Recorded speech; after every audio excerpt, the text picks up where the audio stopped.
पूरा लेक्चर देखने से पहले अगर पढ़ने का नहीं मन कर रहा है तो सबसे पहले ये सुन लीजिए, फिर देखिएगा तो और मजा आएगा।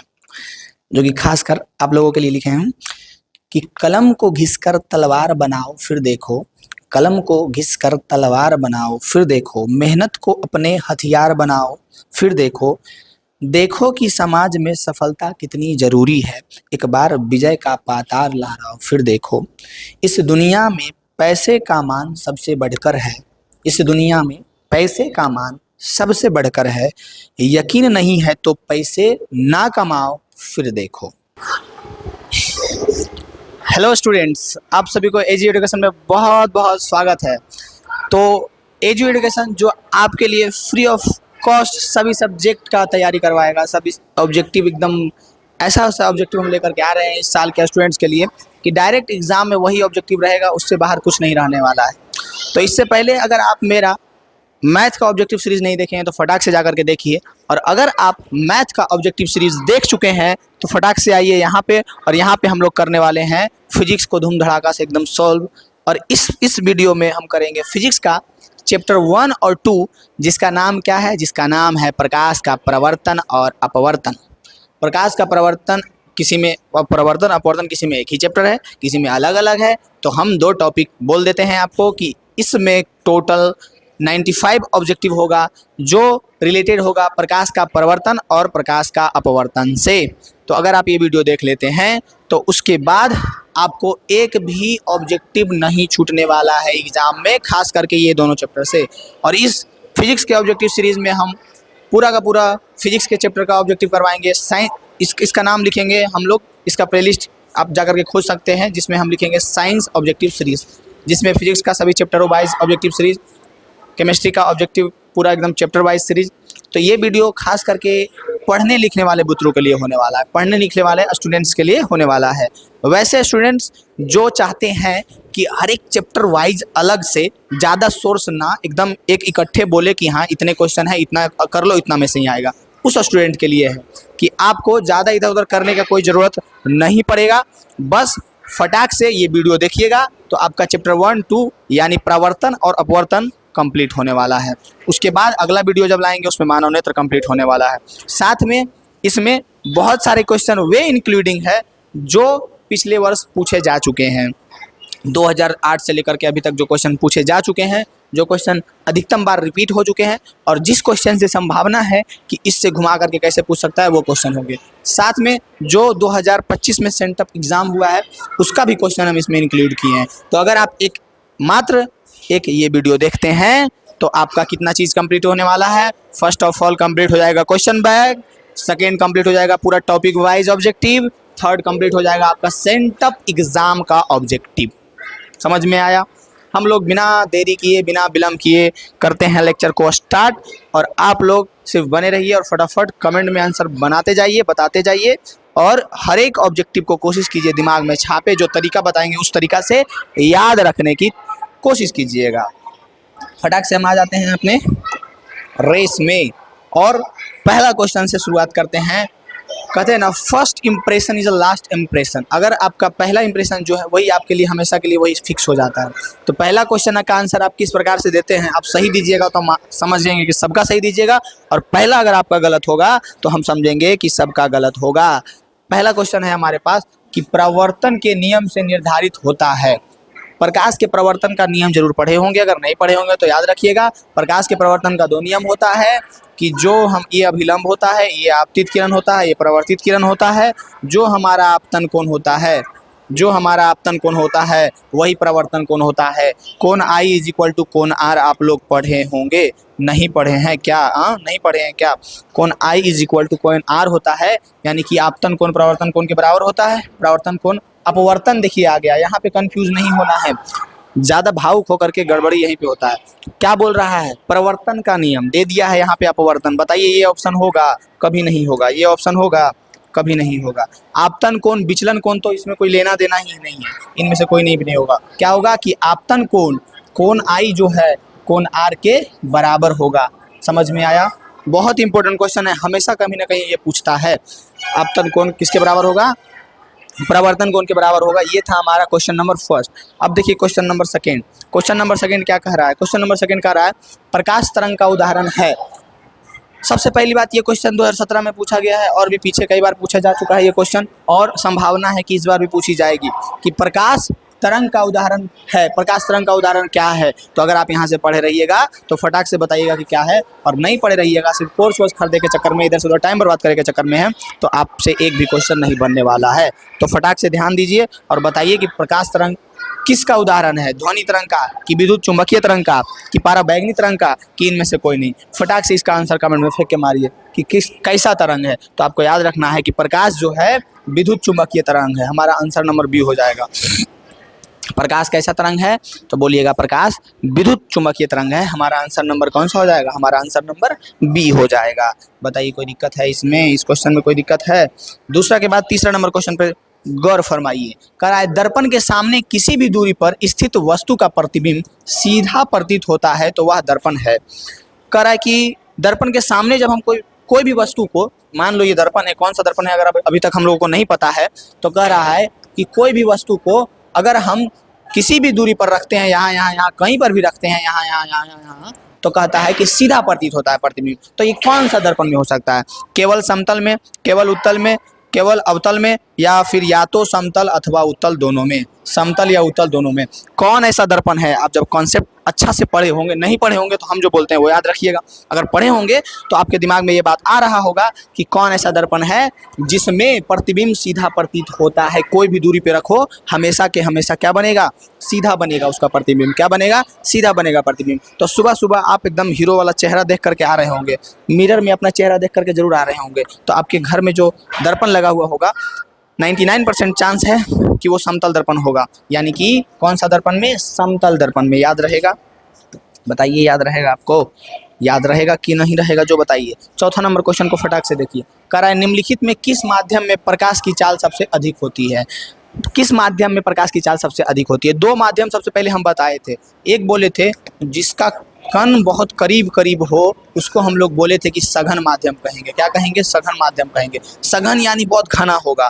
विरल माध्यम जिसके कण बहुत दूर दूर हो, एकदम फैलल फैलल। सघन मतलब घना, विरल मतलब एकदम फैला हुआ। तो सघन माध्यम में क्या होता है? प्रकाश की चाल जो है कम हो जाता है, क्योंकि घना घना माध्यम है, प्रकाश की चाल कम हो जाता है सघन में। और विरल माध्यम में प्रकाश की चाल तेज हो जाता है। ठीक है, तो इसमें से कौन आपको लग रहा है, इस चारों की अपेक्षा कौन ऐसा माध्यम है जो एकदम विरल होगा? क्योंकि पूछ रहा है निम्नलिखित में से किस माध्यम में प्रकाश की चाल सबसे अधिक होगी। तो अधिक किस में होगी? अधिक किस में होगी? तो अधिक होगी विरल माध्यम में। तो कांच, पानी, लोहा, निर्वात, इस चारों की अपेक्षा सबसे विरल कौन है जिसमें कण एकदम आपस में टकराइबे न करें, दूर दूर है सब कण? तो हमारा आंसर हो जाएगा निर्वात, वैक्यूम। निर्वात में कोई कण होगा ही नहीं, पूरा खाली खाली। सबसे तेज यही ना चलता है निर्वात में, 3 × 10⁸ मीटर पर सेकेंड। यही है हमारा प्रकाश का सबसे अधिक तेज चलने वाला चाल। नेक्स्ट क्वेश्चन पे आ जाते हैं हम लोग। अगला क्वेश्चन देखिए। चौथा के बाद 5वां नंबर क्वेश्चन को देखिए, फटाक से बताइए आंसर। प्रकाश की किरण गमन करती है, बहुत इंपॉर्टेंट क्वेश्चन है, हमेशा उठा के पूछ देता है। बिहार बोर्ड का गंदा आदत है, हमेशा मुंह उठा के चला आएगा सेमी क्वेश्चन लेकर के, कभी भी चेंज वेंज नहीं कर रहा है। जब से लॉकडाउन लगा तब से तो और इतना हल्का कर दिया एग्जाम का पैटर्न कि आप एकदम खेलते खेलते पास हो जाइएगा। एकदम मुंह उठा के चलाता है। ये क्वेश्चन मुंह उठा के 3-4 बार आ गया है कि 2017 और 2020 में भी लगता है 21 में भी आया था कि प्रकाश की किरण गमन करती है सीधी रेखा में, टेढ़ी रेखा में, किसी भी दिशा में, इनमें से कोई नहीं। अब बताइए जो थोड़ा सा भी पढ़ल लिखल बुतरू है, एकदम अभी अभी उठ के आया है कहीं से और ये वीडियो देख लिया, तो क्या करेगा? जाके एग्जाम में गर्दन मचाएगा। तो फिर कहने लगता है लोग कि पढ़वे नहीं किया था और नंबर आ गया। नंबर नहीं आएगा, वो हमसे पढ़ के गया है, हम एक ही वीडियो में उसका कल्याण कर दिए हैं, तो उसका तो नंबर आवे ना करेगा। तो फिर रोते रहिएगा आप बैठ करके। कैसी रेखा में गमन करता है? सीधी रेखा में गमन करता है। कौन? आपके चाचा? नहीं, प्रकाश कैसी रेखा में गमन करता है? सीधी रेखा में। ये था हमारा 5वां नंबर क्वेश्चन। 5वां के बाद 6ठा नंबर क्वेश्चन को देखिए। तेलीय कागज होता है, अगर कोई कागज है उसमें अगर हम तेल लगा दे तो कैसा होता है? पारदर्शक होता है कि अपारदर्शक होता है कि पारभाषक होता है कि इनमें से कोई नहीं? तीनों का मतलब हम बता देते हैं। इसका मतलब है पारदर्शी, मतलब एक पार से ऊपर चल जाए प्रकाश की किरण। अपारदर्शी मतलब एकदम जैवे नहीं करेगा अपारदर्शी में। पारभाषक मतलब थोड़ा थोड़ा जाएगा, तुने तुने, जनी जनी, थोड़ा थोड़ा, तो उसको हम लोग कहेंगे पारभाषक। तो जब कोई कागज में आप तेल लगा देते हैं तो वो पारभाषक की तरह व्यवहार करता है। कैसे व्यवहार करता है? पारभाषक की तरह। 6ठा का आंसर हमारा क्या हो जाएगा? बताइए फटाक से, कमेंट में फेंक के मारिए। 6ठा का आंसर हो जाएगा हमारा सी। 6ठा का कौन सा हो जाएगा? सी। छठा के बाद देखिए 7वां नंबर क्वेश्चन को। 7वां नंबर क्वेश्चन को ध्यान से देखिए और कमेंट में इसका आंसर फेंक के मारिए कि प्रकाश के परावर्तन के कितने नियम है। ये क्वेश्चन मुंह उठा करके बार बार आ जाता है। अब बताइए, जो यहाँ पे वीडियो मेरा देख लिया है, अच्छा से इसको याद कर लिया है, और वो जो है बिहान आपसे ज़्यादा नंबर ले आएगा तो आप रोइएगा नहीं बैठ के कि वो पढ़ो नहीं किया था, ज़्यादा नंबर कैसे लाएगा ना है आपके जैसा। वो 10 गो इधर उधर के चक्कर में थोड़ी था, उसको बस चाहिए था कॉन्सेप्ट, उसको चाहिए था मेन क्वेश्चन जो कि हम पे आके पढ़ ही लिया है, तो उसका तो नंबर आ ही जाएगा। आप डोलते रह जाइएगा। तो नहीं डोलना चाहते हैं तो फटाक से आइए और पूरा ऑब्जेक्टिव का वीडियो देख करके जाइए, तभी समझ में आएगा। कह रहा है प्रकाश के परावर्तन के कितने नियम हैं। 2024 15 दोनों सीटिंग में पूछा हुआ था, 20 21। देखिए मुंह उठा के कितना बारी क्वेश्चन आया, जो देखिए खास करके बड़के वो हम लिख के काहे लाए हैं, तो आपके दिमाग में छेद हो कि कितना बारी क्वेश्चन में पूछा है। कह रहा है प्रकाश के परावर्तन के कितने नियम हैं, बस मुंह उठा करके याद रखिए, 2 नियम। कितना? 2 नियम। कितना? 2 नियम। कितना? 2 नियम। याद रहेगा प्रकाश के परावर्तन के 2 नियम। कौन कौन 2 नियम है? आपतन कोण प्रवर्तन कोण बराबर होते हैं, पहला नियम। आपतन कोण प्रवर्तन कोण बराबर होते हैं, दूसरा नियम। आपतन कोण प्रवर्तन कोण बराबर होते हैं, पहला नियम था। दूसरा नियम है कि आपतित किरण, परावर्तित किरण तथा अभिलंब तीनों एक ही तल में होते हैं। 8वां नंबर क्वेश्चन को ध्यान से देखिए और फटाक से इसका आंसर कमेंट में फेंक के मारिए कि समतल दर्पण द्वारा प्रतिबिंब होता है। समतल दर्पण सुबह सुबह उठ करके अपना एकदम गोरा सा चेहरा देख करके आए होंगे एकदम पढ़ने के लिए, ठीक है। नहीं देखिए, अभी चेहरा देखना बंद कर दीजिए और एग्जाम पे फोकस कीजिए। एग्जाम एकदम करीबे आ गया है और अभी भी चेहरे देखे में लगा रहिएगा, तब बताइए क्या होगा आपका। जैबन कीजिएगा, बिलहबे ना कीजिएगा। तो बिलहना नहीं है, एकदम फटाक से तैयारी करना है, तो अगला आदमी आपसे ज़्यादा नंबर ले आएगा, आप रोते रह जाइएगा। तो क्वेश्चन है हमारा कि समतल दर्पण द्वारा बना प्रतिबिंब होता है। समतल दर्पण में आई मुंह उठा के देखिए कितना बार आ गया, 15 में भी आया, 16 में भी आया, 23 में भी आया। और देखिए 15 में आया, 16 में आया और 23 में आया। अब 15 और 25, तो 25 में भी आएगा, 26 में भी आएगा। आएगा ना, 25 में भी आया था और 26 में भी आएगा। तो गर्दा उड़ा के पढ़िएगा तब ना। समतल दर्पण में कभी भी दर्पण के आगे प्रतिबिंब नहीं बनता है, दर्पण के पीछे बनता है। तो हम लोग कहेंगे कि समतल दर्पण में काल्पनिक प्रतिबिंब बनता है। कैसा प्रतिबिंब बनता है? काल्पनिक। याद रहेगा। अभी अभी सुबह सुबह एकदम सुंदर सा अपना चेहरा देख करके आ रहे होंगे, किस दर्पण में देख करके आ रहे हैं, तो आपको याद होगा कि देख के आ रहे हैं समतल में, जिसमें हमेशा हमेशा हमेशा काल्पनिक प्रतिबिंब बनता है। कैसा प्रतिबिंब बनता है? काल्पनिक। याद रहेगा, याद रहेगा जी, बताइए ना। 9 नंबर क्वेश्चन को देखिए, 9 नंबर क्वेश्चन को देखिए। और एक बात, 10-10 क्वेश्चन का आप बनाइए सेट, 10-10 क्वेश्चन का बनाइए सेट और 10 क्वेश्चन का आंसर देने का कोशिश कीजिए। और कितना आंसर आप दे पाते हैं कमेंट में जरूर बताइए। 10 क्वेश्चन में कितना का आंसर आप दे पाए हैं कमेंट में जरूर बताइएगा। 10 क्वेश्चन में 10-10 में 10 जैसे 10 क्वेश्चन होगा आपसे पूछेंगे कि 10 क्वेश्चन हो गया, बताइए कितना आंसर सही हुआ, तो कमेंट में लिखिएगा 2/4/6/8, जैसे भी लिखना है कि 8/10, 2 किसी का 9 सही हुआ तो 9/10, वेरी गुड। 10/10, 10 में 10 सही हुआ, गर्दा मचाइएगा, सबसे ज़्यादा नंबर लाइएगा। नेक्स्ट क्वेश्चन है हमारा 9 नंबर क्वेश्चन। एक अभिसारी किरण, देखिए इसको देखते ही सब एकदम बेहोश होने लगता है। 2 वर्ड है, एक है अपसारी और दूसरा है अभिसारी। दोनों देखते ही स्टूडेंट बेहोश होने लगता है, लेकिन चूंकि आप हमसे पढ़ लिए तो बेहोश होने की जरूरत नहीं है, आप ही का नंबर ज़्यादा आएगा।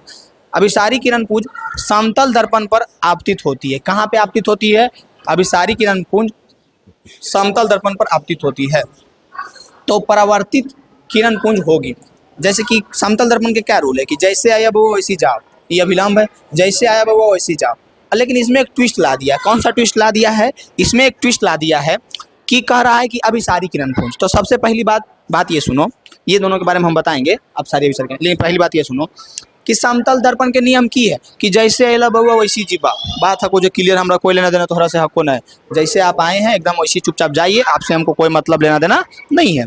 तो बताइए कि अभिसारी किरण पुंज आया था, तो परावर्तन के बाद वो कैसे हो जाएगा? अपसारी हो जाएगा, समांतर हो जाएगा, कैसा होगा? अभिसारी ना रहेगा जी, अभिसारी ना रहेगा। इसमें कोई सोचे वाला बात है नहीं ना, यानी कि आंसर हमारा हो जाएगा सी। अब आ जाइए अभिसारी और अपसारी वर्ड पे।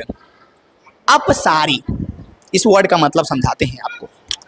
अब हुआ बस यूं चिलगोजे महाराज, अपसारी का मतलब हो गया फैलना। एकदम इधर से गए पसर के एकदम सो गए, फैल गए एकदम, तो उस समय आप अपसरित हो गए हैं।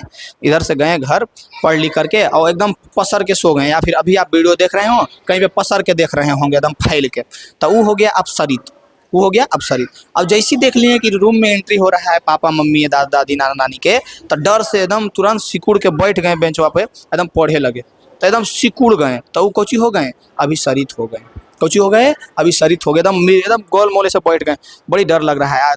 तो सब करते होंगे ना, कि जैसी कोई नहीं है रूम में, अकेले एकदम ऐसे पढ़ रहे हैं। ऑनलाइन वाला भी तो जमाना है ना पढ़े वाला, हम पसर गए, एकदम फैल गए, अब अपसरित हो गए, मतलब फैल गए। और जैसी देखे कि कोई आ रहा है रूम में, एकदम सिकुड़ के बैठ गए, अभिसरित। अब यहाँ से आपको याद रखना है, अपसरित यानी कि फैलना, अपसरित यानी कि फैलना। एक बिंदु से किरण निकलेगा, फैलेगा, उसी को हम लोग कहते हैं अपसरित। और बहुत दिशाओं से बिंदु आएगा और एक बिंदु पर बहुत दिशाओं से किरण आएगा और एक बिंदु पर मिलेगा, उसको हम लोग कहते हैं अभिसरित।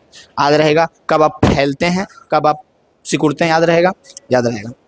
आंसर क्या हो जाएगा? बी। ठीक है, बहुत अच्छी बात है। 9वां के बाद 10वां नंबर क्वेश्चन को देखिए। 10वां नंबर क्वेश्चन क्या कह रहा है? किसी समतल दर्पण द्वारा आवर्धन होता है। 2023 में मुंह उठा के क्वेश्चन आ गया था, तो 23 में आया, तो 26 में भी यही करेगा। किसी समतल दर्पण द्वारा आवर्धन होता है। आवर्धन क्या होता है? सबसे पहली बात दिमाग में एकदम गोली सेट कर दीजिए। कौन सा गोली? कि आवर्धन होता क्या है। तो आवर्धन कुछ ना है बउआ, हम जो बोलते हैं, जो याद रखिए ना, आवर्धन इस चीज को बताता है कि यहाँ पे मान लो एक ई दर्पण है, एक ई दर्पण है, एक ई दर्पण है, एक दर्पण, दो दर्पण, तीन दर्पण। आवर्धन बस इस चीज को बताता है कि प्रतिबिंब किसी दर्पण में कितना गुना बना। क्या 2 गुना बड़ा बना, 2 गुना छोटा बना, 1 गुना बड़ा बना, आधा गुना छोटा बना, बस इस चीज को बताएगा, वही आवर्धन है। बोले ना, मेरा गोली लेके जाइए, आप उसको दिमाग में रखिए, इसके अलावा कुछ सोचने नहीं है। आवर्धन क्या है? आवर्धन बस इस चीज को बताता है कि कोई भी दर्पण किसी के प्रतिबिंब को कितना गुना बनाता है। 2 गुना छोटा, 2 गुना बड़ा, 1 गुना छोटा, 1 गुना बड़ा। बुझाया? तो कह रहा है कि किसी समतल दर्पण, तो समतल दर्पण आपके प्रतिबिंब को 2 गुना बड़ा बनाता है, 2 गुना छोटा बनाता है, 1.5 गुना बड़ा बनाता है, 1.5 गुना छोटा बनाता है। नहीं, वो तो 1 गुना रहता है, जितना आप है ना उतनी बनाता है, उससे ना बड़ा करेगा ना छोटा करेगा। कभी ऐसा हुआ है? आप हैं 4 फुट के और समतल दर्पण की बात कर रहे हैं, समतल दर्पण में आपको 4 फुट की जगह 10 फुट दिखा दिया, नो, जितना ना उतनी दिखाएगा। तो उसको कहते हैं, हम लोग कहेंगे कि इसका आवर्धन +1 होगा। अब +1 कैसे होता है, -1 कैसे होता है, ये चीज़ देखना है तो अभी लास्ट तक वीडियो देखिए। +1 कैसे होता है, -1 कैसे होता है, ये चीज़ जानना है तो लास्ट तक वीडियो देखिए, नहीं तो हम जो पढ़ाए हैं 1 शॉट प्रकाश का प्रवर्तन अपवर्तन, वो जा करके देखिए। तो किसी समतल दर्पण द्वारा आवर्धन का मान क्या होगा? तो हमेशा याद रखिएगा, +1 होगा। क्या होगा? +1, याद रहेगा। अब 10 क्वेश्चन तक हम लोग पहुंच गए हैं, तो हम लेते हैं छोटा सा ब्रेक और यहाँ पे आएगा एडवर्टाइजमेंट, आएगा एडवर्टाइजमेंट। अब बताइए 10 में से कितना सही गया आपको? फटाक से कमेंट में फेंक के मारिए। 10 में 9 तो 9/10, 10 में 8 तो 8/10। फटाक से कमेंट में फेंक के मारिए, एकदम फेंक के मारिए। तो हम की बोल रहे हैं, हम बस इतना बोल रहे हैं। अभी एडवर्टाइजमेंट आ गया है, 10 क्वेश्चन पे, 20 क्वेश्चन पे एडवर्टाइजमेंट आते रहेगा, ठीक है? तो उसके लिए परेशान मत होइएगा। हम बस इतना बोल रहे हैं कि अगर आप पढ़ने लिखने वाले स्टूडेंट हैं, अगर आप चाहते हैं कि आपसे ज़्यादा अगला का नंबर नहीं आए, आपका ज़्यादा आए, तो फटाक से बिना किसी को बताए आपको एजी एजुकेशन पे पढ़ना पड़ेगा। करना क्या है, हर एक chapter wise topic wise objective लेकर के आएंगे, जिसमें कौन सा साल में पूछा गया है वो भी लिखा हुआ रहेगा। तो आपको ध्यान देना है कि क्या इधर उधर 10 गो सोर्स लेकर के नौटंकी टाइम पास करना है, कि एक सोर्स लेकर के आपको एकदम सटीक तैयारी करना है।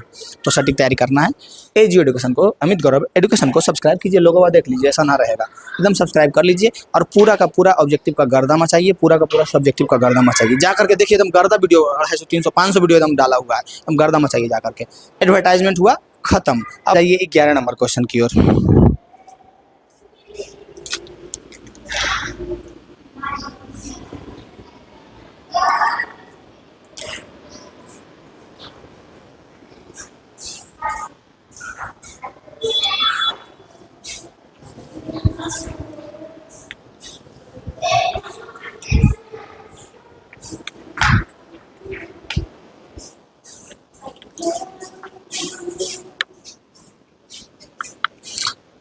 अब आ जाइए 11 नंबर क्वेश्चन की ओर, फटाफट बताइएगा कितना सही गया, ठीक है? 11 नंबर क्वेश्चन में क्या है? कह रहा है एक प्रकाश की किरण एक समतल दर्पण पर लंबवत आपतित है। एक प्रकाश की किरण, देखिए ये जी फंसेगा, बुतरू के जा फंसेगा, जो देखिए कह रहा है कि एक प्रकाश की किरण समतल दर्पण के लंबवत आपतित होती है, तो प्रवर्तन कोण का मान होगा। अब बुतरू थोड़ा सा पढ़ लिया है तो कुछ अबे ना करेगा। कोई लंबवत मतलब हमरा पता है, लंबवत मतलब होता है 90 डिग्री, और 90 डिग्री पे आपतित है तो प्रवर्तित भी होगा 90 डिग्री पे। और खटाक से गलती करके चला आया, ये ना सोचेगा जी। बुतरू जो पढ़ लिया है थोड़ा सा तो कुछ खाली कि हमको पता है, और सोचेगा लंबवत आपतित है यानी कि 90 डिग्री पे आपतित है। लंबवत के मतलब खाली जान गया है कि लंबवत आपतित है मतलब 90 डिग्री पे आपतित है, तो क्या हो जाएगा कि प्रवर्तन कोण भी 90 डिग्री हो जाएगा। गलत आंसर, गया 1 नंबर। गलत कैसे नहीं होगा, जो समझिए, हमसे पढ़िएगा तो कैसे गलत हो जाएगा। ई है समतल दर्पण। कौन है समतल दर्पण? होता क्या है, होता ये है, ये होता है हमारा अगर आपतित किरण, ये होता है हमारा अगर प्रवर्तित किरण, ये होता है हमारा अभिलंब। ये क्या है, अभिलंब है, ये आपतित किरण है, प्रवर्तित किरण। अब ये थोड़ी कह रहा है कि ये किरण जो है, प्रकाश की किरण जो है समतल दर्पण पर 90 डिग्री आपतन कोण 90 डिग्री थोड़ी दिया हुआ है, आपतन कोण 90 डिग्री नहीं दिया हुआ है। वो कह रहा है डायरेक्ट, वो डायरेक्ट कह रहा है 90 डिग्री पे अगर कोई किरण आता है, इसका मतलब अगर ये है लंब तो इधर से किरण आएगा। लेकिन बात तो ये नहीं कह रहा है कि इधर से किरण आ रहा है, बात तो ये नहीं कह रहा है। ये कह रहा है हम लोगों को कि लंबवत आती है। तो अगर आपके पास ये जिंदा है तो आप सोचिए कि लंबवत आएगा मतलब अभिलंबे पे ना आएगा। तो ई ना हुआ हमारा आपतित किरण अभिलंब पे जो आया है। तो जब अभिलंब पे हमारा आपतित किरण आया है, अभिलंबे पे आया है, ये था हमारा अभिलंब और इसी पे आपतित किरण आया है, तो बताइए इस अभिलंब के साथ, इस अभिलंब के साथ ही कितना डिग्री का कोण बनाएगा? कोई कोण नहीं बनाएगा, 0 डिग्री। 0 डिग्री का कोण बनाएगा। अब आपका दिमाग काम करना चाहिए कि अभिलंब के साथ आपतित किरण 0 डिग्री का कोण बनाएगा, तो परावर्तित किरण कितना डिग्री का कोण बनाएगा? 0 डिग्री। हमारा आंसर क्या हो जाएगा? डी हो जाएगा। लेकिन महाबानर लोग यहाँ पे लंबवत देखते ही फटाक से 90 डिग्री पे मारता है टिक और गया 1 नंबर काम से। फिर घर में बैठ के रोएगा, हम तो सभी बना लिए थे, हमको तो सब पता था, हम तो लंबवत का मतलब ही पता था, हम पूरा एकदम सही में सही बनाया, लेकिन फिर भी मेरा नंबर नहीं आया। नंबर कहाँ से आएगा? होश में आइए, आप भी होश हैं, पहले होश में आकर के देखिए कि क्या बनाए हैं। तो हमारा आंसर क्या होगा? 0 डिग्री। समझ में आया जो कॉन्सेप्ट बताएं?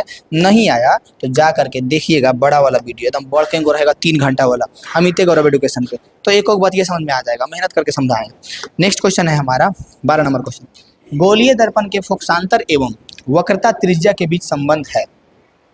गोलीय दर्पण, कोई भी दर्पण ले लेते हैं, गोलीय दर्पण कर रहा है तो हम अवतल को उठा लेते हैं, जिसको मन करे उठा लीजिए। ये है हमारा कौन सा दर्पण? धसा हुआ अवतल, उठा हुआ उत्तल, अवतल दर्पण। ये हुआ हमारा प्रधान अक्ष।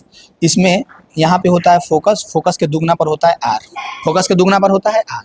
अब कह रहा है इसके और इसके बीच में क्या संबंध है, क्या रिलेशन है ये दोनों के बीच में? स्मॉल आर होता है, स्मॉल एफ भी होता है, कैपिटल एफ भी होता है। कह रहा है कि इसके बीच में क्या रिलेशन है। कहीं पे देख लिया होगा ये दोनों को, तो पूछ रहा है कि दोनों को साथ में देख लिए हैं, दोनों का बीच में संबंध क्या है जो बताइए। आपको कहीं पे किसी के साथ देख लिया तो पूछा जाता है ना कि उसके साथ देखे थे, आपका क्या संबंध है उसके साथ। वैसा ही आप बताइए, आर और एफ को साथ देख लिया ना, बताइए दोनों के बीच क्या संबंध है। तो संबंध बस यही है, संबंध बस यही है कि ई बेचारा अद्धू इसका दुगना के बराबर है। नहीं समझे? मतलब कि जितना ई है उतना ई है, जितना ई है उतना ऊ है, यानी कि यहाँ से यहाँ तक एफ तो यहाँ से यहाँ तक एफ, तो आर जो है वो 2f के बराबर है, आर जो है वो 2f के बराबर है, आर जो है वो 2f के बराबर है। अब देख लीजिए कौन सा आंसर होगा? पहला, ए नंबर आंसर, आर बराबर 2f। कौन नंबर का? अब देखिए क्वेश्चन में 2013 में कूद के चला आया था, अब हो सकता है 26 में कूद के चला है, आपका भाग अच्छा रहेगा तो अब 26 में आ ही जाएगा। काहे आ जाएगा कि 13 दूनी 26, 26 में भी आ जाएगा, पक्का आ जाएगा, देख लीजिएगा आप। 12 नंबर क्वेश्चन के बाद देखिए 13 नंबर क्वेश्चन कर रहा है, किसी बिंब का, सबसे पहली बात महानुभाव लोग, अगर किसी को इस चीज़ में थोड़ा सा भी इतना सा भी दिक्कत होता है तो दिमाग को होश में लाओ। बिंब और प्रतिबिंब, इस वर्ड में अगर किसी को इतना सा भी दिक्कत होता है तो होश में आ जाओ। बिंब और एक वर्ड होता है प्रतिबिंब। बिंब मतलब होता है वस्तु, बिंब मतलब होता है वस्तु, और प्रतिबिंब मतलब होता है जो उसका प्रतिबिंब बनता है, यानी उसका जो खिचिक से फोटो जैसे खींच लिए ना तो प्रतिबिंब बन गया, तो वो हुआ प्रतिबिंब। लेकिन बिंब मतलब होता है वस्तु, तो यानी किसी बिंब का, यानी कि किसी वस्तु का अवतल दर्पण में, किसमें? अवतल दर्पण में बना प्रतिबिंब आभासी, सीधा तथा बड़ा पाया गया है।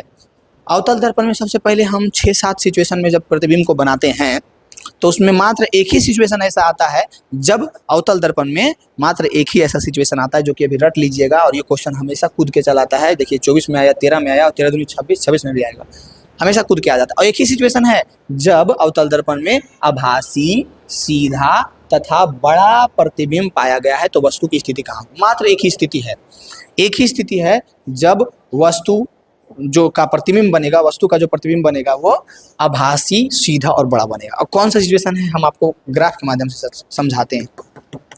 ये कौन सा दर्पण हो गया? अवतल। ये हमारा क्या हो गया? ध्रुव पी। ये हमारा क्या होगा? एफ। ये हमारा क्या हो गया? आर। तो सबसे पहली बार जब हम वस्तु को पी और एफ के बीच में रखते हैं, कहाँ रखते हैं? P P और F के बीच में, यानी कि ध्रुव और फोकस के बीच में, ध्रुव और फोकस के बीच में। तो मात्र एक ही यही सिचुएशन है, मात्र एक यही सिचुएशन है जिसमें वस्तु का प्रतिबिंब आभासी, सीधा तथा बड़ा बनता है। आंसर नंबर कौन सा हो जाएगा? डी हो जाएगा। दर्पण के ध्रुव तथा फोकस के बीच में, मुख्य फोकस तथा, देखिए एकरा में गड़बड़ाना ना है, मुख्य फोकस देखते हैं कोई अलतला के मार दिया, ऑप्शन ए गया 1 नंबर, क्योंकि कह रहा है कि मुख्य फोकस तथा वक्रता केंद्र, तो मुख्य फोकस ये, वक्रता केंद्र ये, तो क्या मुख्य फोकस और ये वक्रता केंद्र के बीच में रखने पे आभासी सीधा बनता है? नहीं, कहाँ कहाँ, ध्रुव और फोकस। हमारा ऑप्शन नंबर कौन सा हो जाएगा? डी हो जाएगा। दर्पण के ध्रुव तथा फोकस के बीच में, ये वाला एकदम रट लीजिए, दर्पण के ध्रुव तथा फोकस के बीच में मात्र एक सिचुएशन यही है, जब प्रतिबिंब दर्पण के पीछे बनता है, यानी कि आभासी बनता है, और आभासी बनेगा तो सीधा बनेगा, वास्तविक बनेगा तो उल्टा बनेगा। तो एक एक बातों को हम याद करवाते जाएंगे, पेशेंस रखिए। 20 क्वेश्चन पे पहुंचेंगे, फटाक से बताइएगा कितना सही गया, ठीक है। 13 नंबर क्वेश्चन हो गया समाप्त।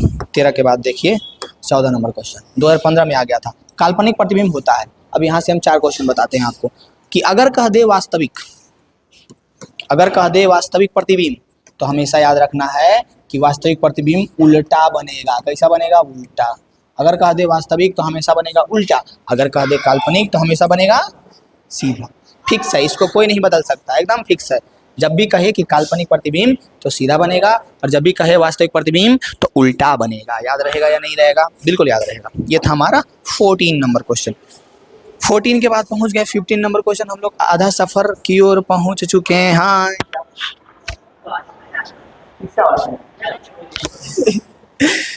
15 नंबर क्वेश्चन कह रहा है, सरल सूक्ष्मदर्शी में किसका उपयोग होता है?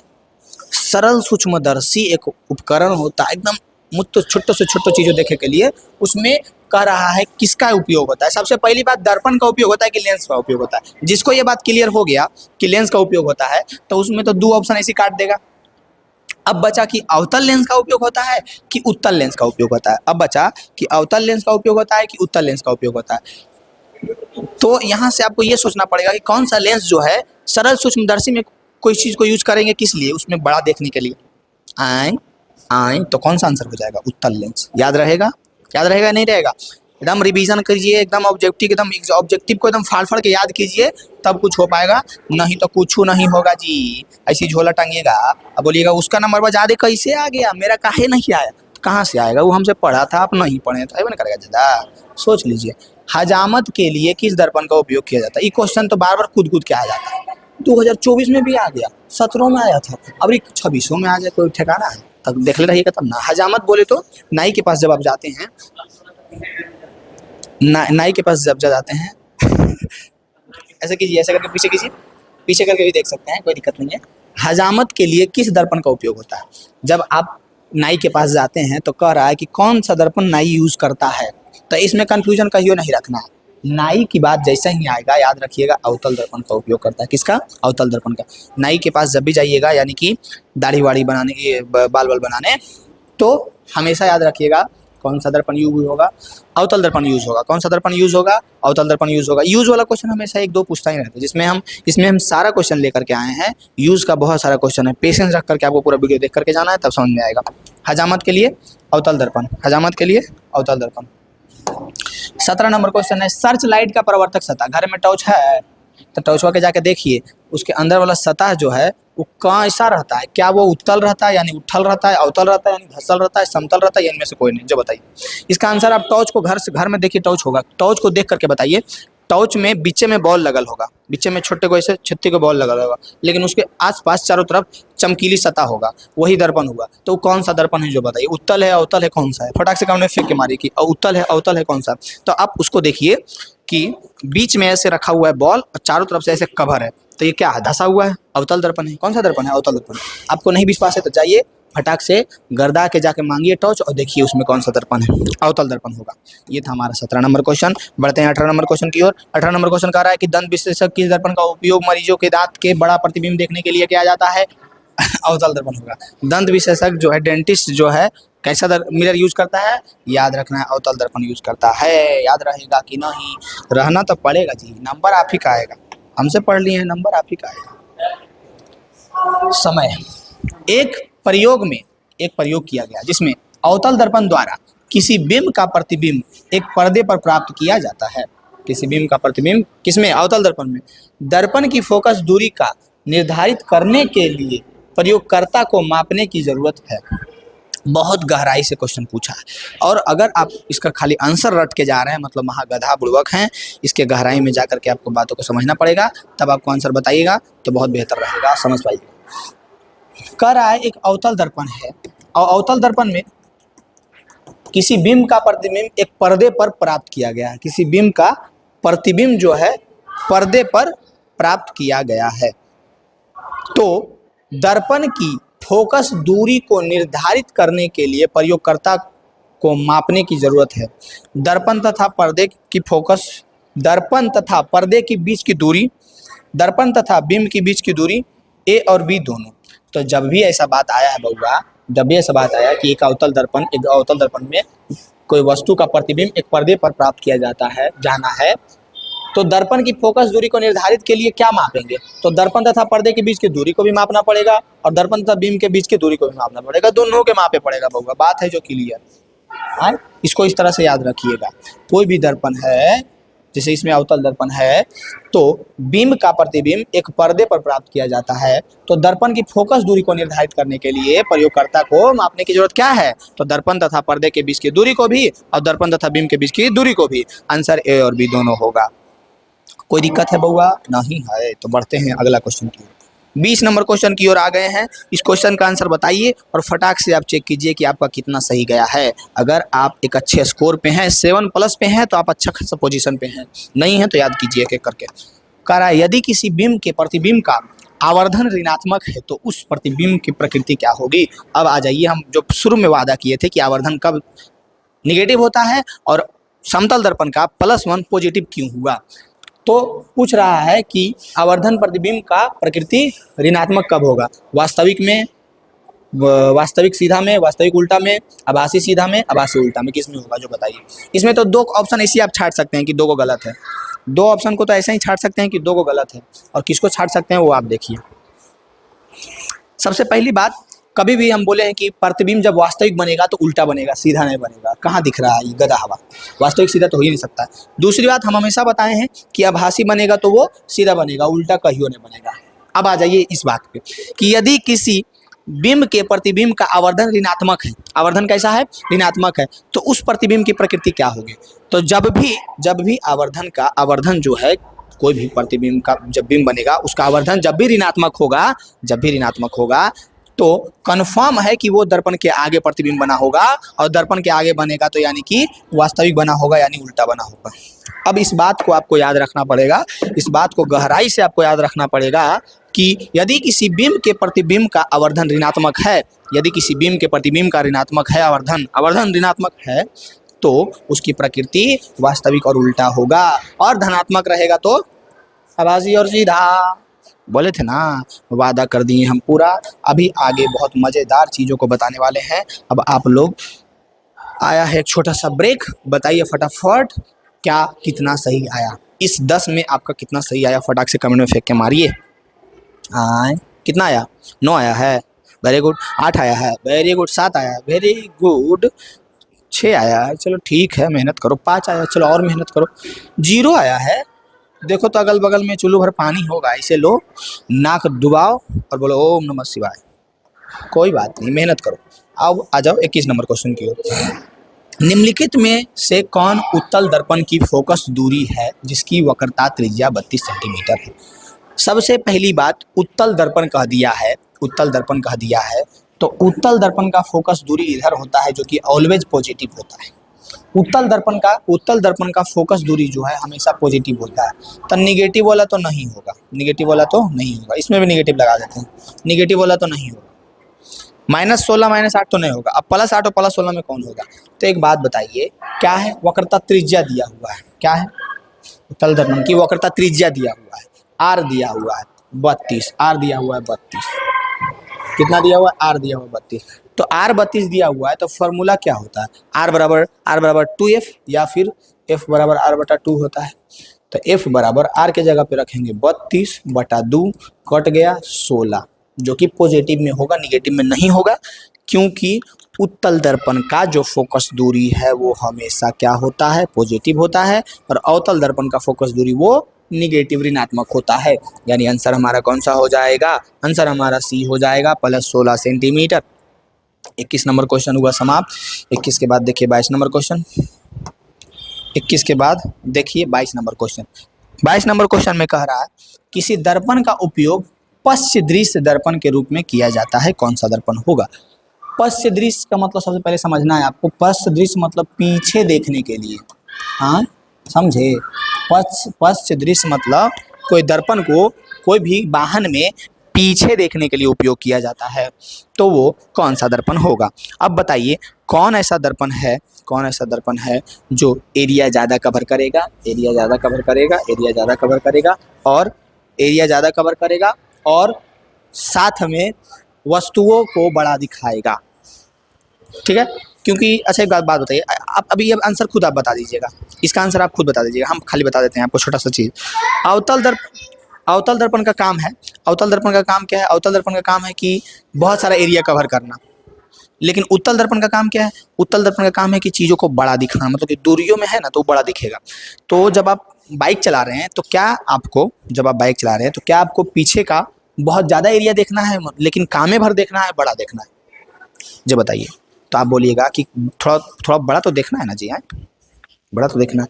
तो कौन सा दर्पण है, और साथ में हमको चाहिए प्रतिबिंब भी वास्तविक, तो कौन सा दर्पण हो जाएगा, उत्तल दर्पण हो जाएगा, याद रहेगा। पश्च दर्पण के रूप में कौन सा दर्पण यूज किया जाता है, उत्तल दर्पण का यूज किया जाता है। बताइए कोई दिक्कत है। 23 नंबर क्वेश्चन कह रहा है नई कार्तीय परिपाटी के अनुसार दर्पण के सामने रखे गए बिंदु की दूरी ली जाती है। कोई भी दर्पण हो वो बिंब की दूरी, बिंब मतलब क्या बताए थे, प्रतिबिंब नहीं, बिंब लिख लिख के आपको पगलाता है। कोई भी वस्तु रखा गया है, कोई भी प्रकार का वस्तु रख सकता है, तो का धनात्मक होगा, ऋणात्मक होगा, ये और भी तीनों होगा, इनमें से कोई नहीं होगा। बताइए फटाक से कमेंट में फेंक के मारिए। कोई भी दर्पण हो उसमें बिंब की दूरी हमेशा होती है, क्या होती है बताइए, कमेंट में फेंक के मारिए, कमेंट में फेंक के मारिए, कहिएगा ऋणात्मक होती है। एकदम कमेंट में फेंक फेंक के मारना जरूर है, ठीक है, नहीं मारिएगा तो दिक्कत वाली बात है। ऋणात्मक होती है। नई कार्य परिपाटी के अनुसार दर्पण के सामने रखे गए वस्तु को ली जाती है कैसी, ऋणात्मक, निगेटिव। कोई भी प्रतिबिंब हो, वस्तु जो है हमेशा निगेटिव ही रखा जाता है दर्पण के सामने ही, और दर्पण के सामने रखा जाएगा तो उसको हम लोग निगेटिव ही कहेंगे। पेशेंस रखिए, 30 नंबर क्वेश्चन पे पहुंचेंगे तो फटाक से बताइएगा कितना सही गया। 24 नंबर क्वेश्चन देखिए, कह रहा है निम्न में से किस दर्पण की फोकस दूरी धनात्मक होती है। किसका, 2019 में कूद के चलाया था ये क्वेश्चन, देख लीजिए। कह रहा है किसका फोकस दूरी धनात्मक होता है, कौन दर्पण का फोकस दूरी धनात्मक होता है। अभी पिछुए हम बताए थे उठा हुआ किसका होता है, प्रवर्तक सतह उठा हुआ किसका होता है, उठा हुआ किसका होता है, प्रवर्तक सतह, तो होता है उत्तल दर्पण का। तो उत्तल दर्पण का फोकस दूरी दर्पण के पीछे होता है ना, जिसको हम लोग कहते हैं पॉजिटिव होता है। क्या होता है, पॉजिटिव होता है। आंसर नंबर बी हो जाएगा। 24 का क्या हो जाएगा, बी। निम्न में से किस दर्पण की फोकस दूरी धनात्मक होती है, उत्तल दर्पण की। किसकी, उत्तल दर्पण की। किसकी होती है, उत्तल दर्पण की। ये था हमारा 24 नंबर क्वेश्चन। बढ़ते हैं 25 नंबर क्वेश्चन की और 25 नंबर क्वेश्चन क्या है, ध्यान से देखिए। कह रहा है किसी कार के अग्रदीप, अब कोई कार आप जाके देखिए पहले, है क्या आपके घर में, है कार, है तो बहुत अच्छा लेवल पे हैं आप, नहीं है मेहनत कीजिए, पढ़िए, और एक के जगह 10-10 गो कार खरीद कर रख दीजिए। आई फटाक से अभी हम बोल रहे हैं किसी कार के अग्रदीप में प्रयुक्त दर्पण निम्नलिखित में कौन है। तब आपको कार देखना पड़ेगा, आपके पास तो कार है नहीं, है तो बहुत अच्छी बात है, नहीं है तो मेहनत कीजिए, पढ़िए, और एक गो नहीं 10-10 गो कार खरीदिए। और कह रहा है कौन है, तो अग्रदीप के अगला आगे जो लाइट लगा हुआ होता है, टॉर्च देखिए ना, टॉर्च, सेम वही बात इसमें भी। तो उसमें कौन सा दर्पण होता है, अवतल दर्पण, उत्तल दर्पण, समतल दर्पण, समतल उत्तल दोनों, कौन सा होता है, कर्ण फेंक के मारिए कौन सा होता है। तो हम अभी बताए थे कि टॉर्च में कौन सा दर्पण लगा हुआ होता है, टॉर्च है घर में। आपके घर में कार है, नहीं है, बहुत दुख की बात है। टॉर्च है, वो भी नहीं है तो और दुख की बात है। और मेहनत कीजिए, पढ़िए, और 10-10 को टॉर्च खरीदिए। तो उसको जब आप देखिएगा तो उसमें धंसा हुआ प्रवर्तक सतह रहेगा, उसके बीच में एक बॉल लगा हुआ रहेगा, उसी से एकदम वो सारे क्या करता है अवतल दर्पण, जब उसके फोकस पे हम रख दिए कोई लाइट को, तो वो प्रवर्तक कर करके अवतल दर्पण सारे प्रकाश को सुई समांतर फेंकता है। तो वही तो चाहिए ना टॉर्च में, और गाड़ी के अग्रदीप में वही ना चाहिए कि सामने की ओर फेंके। तो ये किसका काम है, अवतल दर्पण का काम है। किसका काम है, अवतल दर्पण का काम। कब, कल परसों, किसका काम है? अवतल दर्पण का। 25 नंबर क्वेश्चन का आंसर हो गया ए, अवतल दर्पण का काम है। 25 नंबर क्वेश्चन हुआ खत्म। 25 के बाद देखिए 26 नंबर क्वेश्चन। 26 नंबर क्वेश्चन कह रहा है कि समतल दर्पण की फोकस दूरी होती है। बहुत इंपॉर्टेंट क्वेश्चन है। ये हुआ हमारा समतल दर्पण। देखिए गौर से देखिए, अभी अभी आप चेहरा देख करके आए होंगे, कितना सुंदर है आप। तो उसमें कह रहा है कि उसका फोकस दूरी क्या 100 सेंटीमीटर होगा, क्या 50 सेंटीमीटर होगा, क्या शून्य होगा? नहीं, इन्फिनिटी होगा। हमेशा के लिए याद रखिएगा, ये क्वेश्चन बहुत बार कूद कूद के आया है, इसमें ईयर नहीं लिख पाए हैं जरूर, लेकिन बहुत बार कूद कूद के आया है कि समतल दर्पण की फोकस दूरी अनंत होती है। क्या होती है? अनंत। आंसर नंबर ए, 26 का ए हो गया। 26 के बाद देखिए 27 नंबर क्वेश्चन। 27 नंबर क्वेश्चन में क्या कह रहा है? 27 नंबर क्वेश्चन में कह रहा है अवतल दर्पण के सामने वस्तु को, अवतल दर्पण के सामने वस्तु को कहाँ रखा जाए ताकि प्रतिबिंब उल्टा, वास्तविक और समान आकार का बने। अब मेरा बात दिमाग खोल लीजिए, कान खोल लीजिए, नाक खोल लीजिए, स्वेटर पहने हुए, कुल्फी पहने हुए, सब खोल लीजिए और बात सुनिए। कभी भी पूछे कि वस्तु को कहाँ रखें कि प्रतिबिंब समान आकार का बने, चाहे वो लेंस हो चाहे वो दर्पण हो, चाहे वो लेंस हो चाहे वो दर्पण हो, कभी भी पूछे कि वस्तु को कहाँ रखे कि प्रतिबिंब समान आकार का बने, तो चाहे वो लेंस हो चाहे वो दर्पण हो, मेरे बात को ध्यान से सुनिएगा, हमेशा टिक कीजिएगा एक बात पर कि वक्रता केंद्र पर, चाहे वो कोई भी दर्पण हो, ये हुआ हमारा वक्रता केंद्र, ये हुआ हमारा फोकस, इसकी दूरी को आर कहते हैं ना, त्रिज्या, कुछ भी हो, जब भी हम वक्रता केंद्र पर वस्तु को रखेंगे तो समान आकार का बनेगा और उल्टा बनेगा। तो चाहे लेंस हो चाहे दर्पण हो, जब भी ये क्वेश्चन आपके पास आए कि वस्तु को कहाँ पर रखे कि प्रतिबिंब जो है वस्तु के आकार का बने और उल्टा बने, तो याद रखना है वक्रता केंद्र पर। कहाँ पे? वक्रता केंद्र पर। अवतल दर्पण के सामने वस्तु को कहाँ रखा जाए ताकि प्रतिबिंब उल्टा, वास्तविक और समान आकार का बने? वक्रता केंद्र पर रखने पर। कहाँ पे? वक्रता केंद्र पर। ये था हमारा 27 नंबर क्वेश्चन। 27 के बाद था 28। कह रहा है दाढ़ी बनाने के लिए कौन सा दर्पण उपयुक्त है? दाढ़ी बनाने के लिए अभी पीछे हम क्वेश्चन ये करवाए हैं, जो क्वेश्चन ये था कि हजामती के लिए कौन सा दर्पण, हजामती जब आप करवाने जाते हैं तो कौन सा दर्पण, अब ये क्वेश्चन कह रहा है कि दाढ़ी बनाने के लिए कौन सा दर्पण का उपयोग किया जाता है। और ये क्वेश्चन देखिए कितना बार कुदक कुदक करके आया है। 11, 15, 16, 21, 25, 26 लिख लीजिए। 26 में ये क्वेश्चन आने वाला है, लिख लिए? आने वाला है एकदम फटाक से लिख बताइए। 28 नंबर क्वेश्चन को बताइए, 28 नंबर क्वेश्चन को बताइए। लिख लिए ना? लिख लीजिए फटाक से, एकदम लिख लीजिए। 11 में आया था, 15 में आया था, 16 में आया था, 21 में आया था, अब लिख लीजिए 2026 में भी आएगा। लिख लिए? अब इसका आंसर बताइए कि दाढ़ी बनाने के लिए कौन सा दर्पण का यूज किया जाता है। याद रखना है अवतल दर्पण का यूज किया जाता है। दाढ़ी बनाने के लिए किस दर्पण का यूज किया जाता है? याद रखना है अवतल दर्पण का यूज किया जाता है। ये था हमारा क्वेश्चन। नेक्स्ट क्वेश्चन को ध्यान से देखिए। नेक्स्ट क्वेश्चन कह रहा है हमारा 29 नंबर क्वेश्चन, किसी अवतल दर्पण की फोकस दूरी f है, कोई बात नहीं बउआ, अवतल दर्पण है, फोकस दूरी f है और उसकी वक्रता त्रिज्या r है, कोई बात नहीं है, उसकी वक्रता त्रिज्या r है, तो कौन संबंध सही है? वही बात पूछ रहा है। f और r में, f और r को हम जाते जाते कहीं पे देखें साथ में तो पूछ रहे हैं कि उन दोनों में क्या संबंध है बतावा। तो याद रखना है, अगर नहीं ऐसे याद रहता है तो ऐसे याद रखना है। ये है अगर हमारा अवतल दर्पण, ये हमारा वक्रता केंद्र, ये है हमारा f, तो यहाँ से यहाँ तक की दूरी को हम लोग, यहाँ से यहाँ तक की दूरी को हम लोग r कहते हैं, यहाँ से यहाँ तक की दूरी को हम लोग f कहते हैं, स्मॉल वाला f, और ये वाला f जो है यहाँ से यहाँ तक दूरी के f के बराबर होता है, तो ये r जो है ये 2 f के बराबर होता है। टोटल जो है यानी वक्रता केंद्र तक की दूरी जो है ये r जो है ये 2f के बराबर होता है। r जो है 2f के बराबर होता है। आंसर नंबर क्या हो जाएगा? बी हो जाएगा 29 का। बताइए कोई दिक्कत है? ये क्वेश्चन कुदक के आया है 21 में, आया है ना? ये क्वेश्चन पहले भी बहुत बार कुदक के आया है अलग अलग तरह से, इस बार भी पक्का कुदक के आया है। लिख लीजिए 26 में कुदक के आएगा ये क्वेश्चन कि r बराबर 2f। अब फॉर्मूला अगर थोड़ा सा नहीं याद है तो उसको ध्यान से देखिए, पिक्चर उक्चर के माध्यम से याद रखिए। अब पहुंच गए हम लोग फाइनल डेस्टिनी की ओर, जो कि है क्वेश्चन नंबर 30, और ये क्वेश्चन का आंसर बता करके आपको फटाक से देखना है कि क्या आप कितना सही किए हैं कितना गलत किए हैं। 30 नंबर क्वेश्चन कह रहा है उत्तल दर्पण में बना काल्पनिक प्रतिबिंब है। ये क्वेश्चन 21 में आया था, 21 के दोनों सीटिंग में आया था। उत्तल दर्पण में बना काल्पनिक प्रतिबिंब सीधा आवर्धित होगा, उल्टा आवर्धित होगा, सीधा हासित होगा, आपको कंफ्यूजिया के मार देगा। सबसे पहले तो कंफर्म है कि उत्तल दर्पण में काल्पनिक बना है, तो काल्पनिक तो सीधा बनेगा ही कंफर्म है, उल्टा तो नहीं होगा, सीधा होगा जरूर, सीधा होगा जरूर, सीधा। लेकिन सीधा एवं आवर्धित या सीधा एवं हासित, सीधा एवं वर्धित या सीधा एवं हासित। हासित मतलब शायद होता है कि वस्तु से छोटा, तो यहाँ पे हम लोग इसको यूज करेंगे, किसको, इसको। सीधा एवं वस्तु से छोटा ही बनता है। और अगर आप ये चीज़ नहीं समझ पा रहे हैं, फटाक से मेरा वन शॉट के वीडियो में जाइए, उसमें हम एक एक करके बताए हैं कि अवतल दर्पण में कहाँ पे प्रतिबिंब बनता है, कैसा बनता है, कब छोटा बनता है, कब बड़ा बनता है, उसको देख लीजिए। टाइम है तो, नहीं है तो याद रखिए कि उत्तल दर्पण में कहा देगा काल्पनिक प्रतिबिंब। ये क्वेश्चन 21 में दोनों में, अभी लग रहा है कि 26 में भी पूछ दे।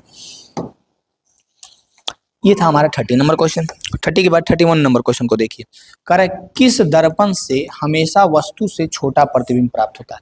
कौन सा दर्पण में हमेशा वस्तु से छोटा प्रतिबिंब प्राप्त होता है? एक ही को तो है, ये है ललना। उसी में हमेशा क्या होगा कि जब भी आप वस्तु कहीं पे रखते हैं तो प्रतिबिंब छोटे प्राप्त होगा। किसमें? समतल में तो नहीं होगा, क्योंकि वो बराबर एकदम देता है हमेशा। देखे होंगे आप लोग, देखे हैं ना? बताइए इसका आंसर। 31 नंबर का आंसर कमेंट में फेंक के मारिए। एक ही ललना है, ये है। कौन सा ललना? अवतल में तो बड़ा छोटा सब होता है, क्योंकि आप देखे होंगे पहले सिचुएशन था कि फोकस और धुर के बीच जब वस्तु को रख रहे थे तो काल्पनिक बन रहा था, वस्तु से बड़ा बन रहा था। लेकिन कह रहा है कि हमेशा वस्तु से छोटी ये बनेगा, तो ये किसका काम है? उत्तल का काम है। किसका काम है? उत्तल। उत्तल दर्पण में हमेशा वस्तु जो है, प्रतिबिंब जो है वस्तु से छोटा बनता है। ये था 31 नंबर क्वेश्चन। और अभी हम पूछना भूल गए हैं, आते हैं एक छोटा ऐड आ गया है। कौन सा ऐड है जो सुनिए। बताइए 20 से 30 तक में आपका कितना सही गया है? कमेंट में फेंक के मारिए। फिर टोटल बताइए कि 30 में आपका कितना सही गया है। अभी रिजल्ट आपका तय कर देते हैं। ये था हमारा 31 नंबर क्वेश्चन। 31 नंबर क्वेश्चन के बाद देखिए 32 नंबर। कह रहा है अवतल दर्पण की फोकस दूरी होती है। अवतल दर्पण की फोकस दूरी कैसी होती है? ये क्वेश्चन और उत्तल दर्पण की फोकस दूरी कैसी होती है, ये क्वेश्चन, ये दोनों क्वेश्चन एकदम इंपॉर्टेंट है, हमेशा पूछा जाता है। इस बार भी हो सकता है घुमा करके पूछ दे। चूंकि नीतीश कुमार इस बार जीत गए हैं तो खुश होंगे, तो इस बार भी क्वेश्चन हल्के रहेगा, टेंशन नहीं लेना है। वो बहुत खुश हैं, इतना खुश हैं कि आपको फ्री में पास कर देंगे। ऐसा ऐसा क्वेश्चन देंगे लॉलीपॉप के, एकदम बनाइए और एकदम मार्कशीट लेके जाइए 400 प्लस नंबर का। ठीक है, तो ये खुशी है इस बात का, जीते हैं अगर वो तो वो जीते हैं तो आपको भी खुश जरूर करेंगे, टेंशन मत लीजिए। 10-10 हज़ार रुपये देकर वोट खरीद लिए यार, तो आपको भी वो खरीद लेंगे जरूर। एकदम इतना नंबर लाइएगा, खुश हो जाएगा। हमारे बिहार के बच्चे इतना पढ़ रहे हैं कि एकदम एक बार नासम पहुंच जाएंगे। अवतल दर्पण की फोकस दूरी होती है धनात्मक, ऋणात्मक, कभी ऋणात्मक तो कभी धनात्मक या शून्य। फोकस दूरी एक ही होगा, या तो धनात्मक होगा या तो ऋणात्मक होगा। तो हम बताए थे कि उत्तल दर्पण की जब बात होगी तो उत्तल दर्पण का फोकस दूरी धनात्मक होता है, और अवतल दर्पण की जब बात होगी तो अवतल दर्पण का फोकस दूरी क्या होगा? निगेटिव होगा। क्यों? क्योंकि देखो इसको, अवतल दर्पण को अगर नहीं याद रहता ये क्वेश्चन तो ध्यान से देखो, ये हमारा अवतल दर्पण, और ध्यान से देखो ये हमारा उत्तल दर्पण, उत्तल, और ये है हमारा अवतल। तो इसका फोकस दूरी इधर होता है, एफ होता है ना, इधर एफ सी, उसके बाद एफ के बाद होता है सी, और इसका फोकस दूरी इधर होता है एफ। अब आपको क्या एक्स एच वाई एच पता है? तो अगर हम यहाँ पे बना देते हैं, ये हमारा वाई एच, ये हमारा वाई एच, और ये हमारा एक्स एच, ये हमारा वाई एच, और ये हमारा एक्स एच बना दिया। तो इसमें बताइए इधर होता है क्या? पॉजिटिव। इधर होता है क्या? पॉजिटिव। इधर होता है क्या? निगेटिव। तो बताइए दर्पण के इधर है फोकस दूरी किसका? उत्तल का, तब पॉजिटिव ना होगा। और दर्पण के इधर है, इधर, तो इधर तो निगेटिव ना होता है। एक सच, इधर पॉजिटिव होता है और इधर निगेटिव होता है, तो फोकस दूरी निगेटिव होगा। तो निगेटिव किसका काम है? निगेटिव अवतल का काम है। पॉजिटिव किसका काम है? पॉजिटिव उत्तल का काम है। फोकस दूरी आए, तो यानी कि अवतल दर्पण की फोकस दूरी क्या हो जाएगा? ऋणात्मक हो जाएगा। पेशेंस रखिए, आंसर बताइए, फिर बताइएगा अपना स्कोर कि कितना सही किए हैं आप। कोई क्वेश्चन छूट तो नहीं रहा है? 32 के बाद 33 नंबर क्वेश्चन, कोई दिक्कत है? हाँ, कोई दिक्कत है तो कमेंट में फेंक के मारिए। कह रहे गोलीय दर्पण का प्रवर्तक पृष्ठ की वृत्ताकार सीमा रेखा का व्यास क्या कहलाता है? गोलीय दर्पण का जो वृत्ताकार पृष्ठ, ये वाला जो है वृत्ताकार पृष्ठ की वृत्ताकार सीमा, ये वाला वृत्ताकार सीमा, इसकी व्यास क्या कहलाता है? 18 में भी कूद के आ गया था, 22 में भी आ गया था, हो सकता है 26 में भी कूद के आ जाए। मुख्य फोकस, प्रधान अक्ष, वक्रता त्रिज्या, या गोलीय दर्पण का द्वारक? आपको क्या लगता है? हमको लगता है कि दर्पण का द्वारक कहते हैं। आप बताइए आंसर क्या होगा? 33 का आंसर फटाक से कमेंट में फेंक के मारिए। बिल्कुल यही होगा, दे रहे हैं ना कमेंट? बिल्कुल। क्या हो जाएगा हमारा आंसर? डी हो जाएगा, गोलीय दर्पण का द्वारक। किसको कहते हैं? गोलीय दर्पण के द्वारक को कहते हैं। ये था हमारा 33 नंबर क्वेश्चन अगर आपका हो गया हो तो अब देखिए 34 नंबर क्वेश्चन। 34 नंबर क्वेश्चन आ गया है कि दर्पण सूत्र क्या होता है। दर्पण सूत्र आपको याद रखना है ना। आ जाइए हमारे पास, फॉर्मूला होता है 1/v + 1/u बराबर 1/f, जिसमें f क्या हो गया? फोकस दूरी, या f क्या हो गया? फोकस दूरी, u क्या हो गया? वस्तु दूरी, v क्या हो गया? प्रतिबिंब दूरी, याद रखिएगा 1/v प्लस 1/u बराबर 1/f। किसमें दिख रहा है 1/f प्लस 1/v बराबर 1/u, या फिर 1/v प्लस 1/u बराबर 1/f। आंसर हमारा क्या हो जाएगा ए, 1/v प्लस 1/u बराबर 1/f। आंसर क्या हो जाएगा, आंसर हो जाएगा हमारा ए। दर्पण सूत्र ये याद रखिएगा 1/v प्लस 1/u बराबर 1/f, दर्पण सूत्र याद रखना है। 34 नंबर क्वेश्चन हो गया। 34 के बाद देखिए हमारा 35 नंबर क्वेश्चन करा, एक गोलीय दर्पण की फोकस दूरी, गोलीय दर्पण की फोकस दूरी पॉजिटिव दे दिया है, तो कौन सा दर्पण होगा, किसका दर्पण पॉजिटिव होता है, तो हम तो बता दिए थे पॉजिटिव होता है इसका, उत्तल का, उत्तल दर्पण का पॉजिटिव है। तो इस गोलीय दर्पण कैसा है आप बताइए, हम तो आंसर बता ही दिए हैं। एक गोलीय दर्पण की फोकस दूरी 20 सेंटीमीटर है, तो यह गोलीय दर्पण कौन सा होगा। बस आपको फोकस से पहचानना है, अगर आपको बस फोकस से पहचानना है कि वो दर्पण कैसा है, तो सिंपल याद रखना है कि अगर फोकस दूरी निगेटिव हो गया, तो अगर फोकस दूरी निगेटिव हो गया तो वो हो गया हमारा अवतल दर्पण। अगर फोकस दूरी पॉजिटिव हो गया, अगर फोकस दूरी पॉजिटिव हो गया वो हमारा हुआ उत्तल दर्पण। कौन सा हो गया, उत्तल दर्पण। तो एक गोलीय दर्पण की फोकस दूरी प्लस 20 सेंटीमीटर है, तो एक गोलीय दर्पण कौन सा होगा, पॉजिटिव है। तो पॉजिटिव है तो कौन सा दर्पण हो जाएगा, उत्तल दर्पण हो जाएगा। 35 नंबर क्वेश्चन के बाद देखिए 36 नंबर क्वेश्चन। 40 तक जैसे ही हम लोग पहुंचेंगे फटाक से अपना रेशियो बताइएगा कि इस 10 में आपका कितना सही गया, फिर बताइएगा कि टोटल 40 में आपका कितना सही गया। नेक्स्ट क्वेश्चन है हमारा, किस दर्पण की फोकस दूरी चिन्हों की परिपाटी के अनुसार ऋणात्मक मानी जाती है। कौन सा दर्पण की फोकस दूरी जो है ऋणात्मक मानी जाती है, किस दर्पण की फोकस दूरी चिन्हों की परिपाटी के अनुसार ऋणात्मक मानी जाती है। ऑप्शन अगर इस तरह से रहे समतल, अवतल, उत्तल, इनमें से कोई नहीं होगा नहीं। अब बताइए ये दोनों ऑप्शन के अनुसार कौन सा होगा। 36 नंबर का आंसर फटाक से फेंक के मारिए, याद रखिएगा अवतल बस। 36 नंबर क्वेश्चन के बाद देखिए 37 नंबर क्वेश्चन। 37 में पूछ रहा है आपसे कि अवतल दर्पण में आवर्धित काल्पनिक प्रतिबिंब बनाने के लिए वस्तु को कहाँ रखा जाता है। हम क्या बताए थे कि अवतल दर्पण में मात्र एक ही ऐसा सिचुएशन है जब काल्पनिक प्रतिबिंब बनेगा। अवतल दर्पण में मात्र एक ही ऐसा सिचुएशन है जब हमारा प्रतिबिंब काल्पनिक बनेगा। यहाँ पे ध्रुव P हो गया, यहाँ पे फोकस हो गया, यहाँ पे वक्रता केंद्र हो गया। कहाँ पे वस्तु को रखे थे तो काल्पनिक बना था, कहाँ पे, तो याद रखना है आपको कि यहाँ पे ध्रुव पे और फोकस के बीच में रखे थे, ध्रुव के और फोकस के बीच में, फोकस पर नहीं।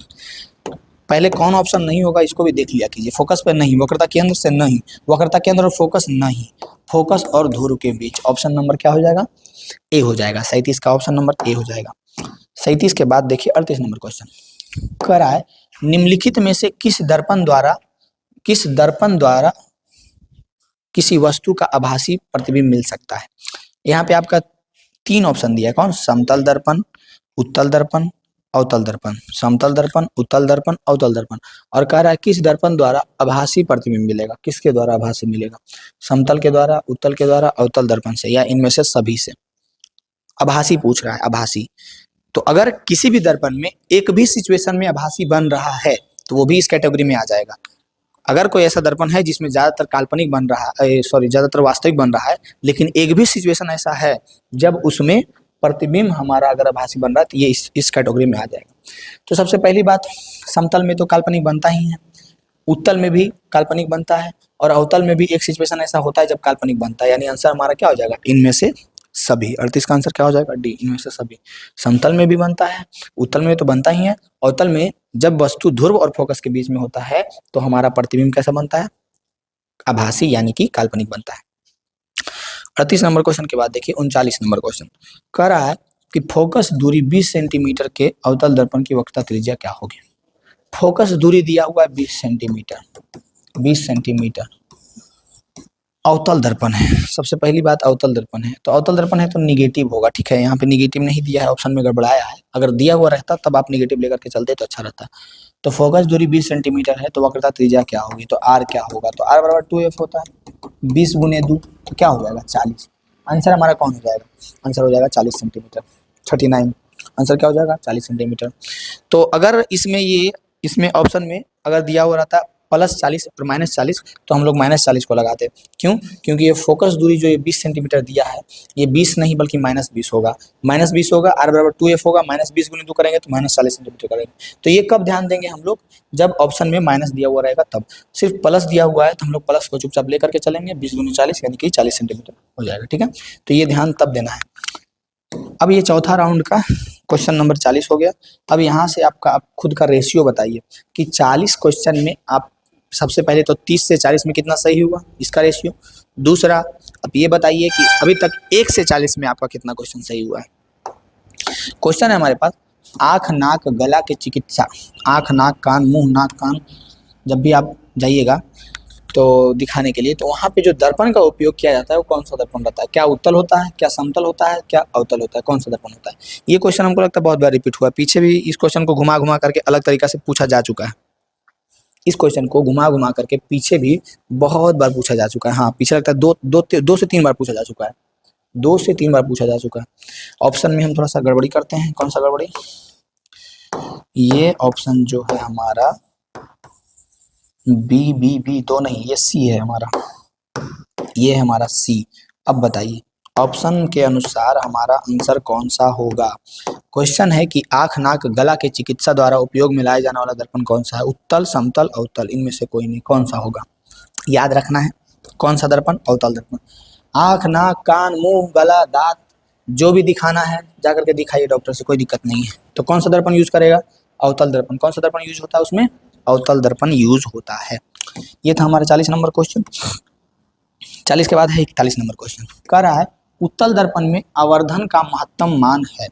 उत्तल दर्पण में, किसमें? उत्तल दर्पण में। उत्तल दर्पण में आवर्धन का अधिकतम मान कितना हो सकता है? सबसे पहली बात, उत्तल दर्पण में हम क्या बोले थे कि हमेशा जो है वस्तु से छोटा प्रतिबिंब बनता है। किसमें? उत्तल दर्पण में। उत्तल दर्पण में जो है प्रतिबिंब हमेशा वस्तु से छोटा बनता है। ये बात याद रहेगा।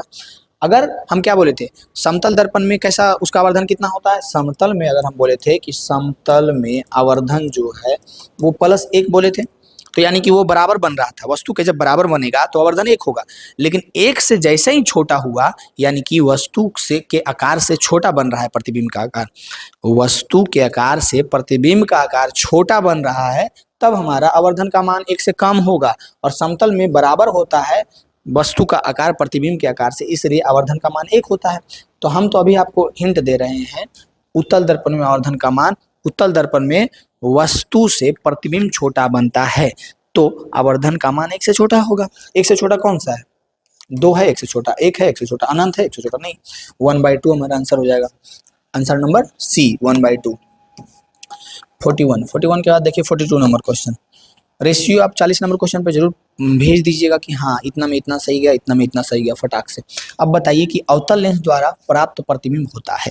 अब देखिए, जैसे कि कोई सामने में अगर है, ऑफलाइन क्लास है, वहाँ पे आपसे क्वेश्चन पूछा जाएगा तो अपने मुंह से बोलते हैं कि हाँ ये होगा आंसर, ये होगा, इससे रिवाइज होता है।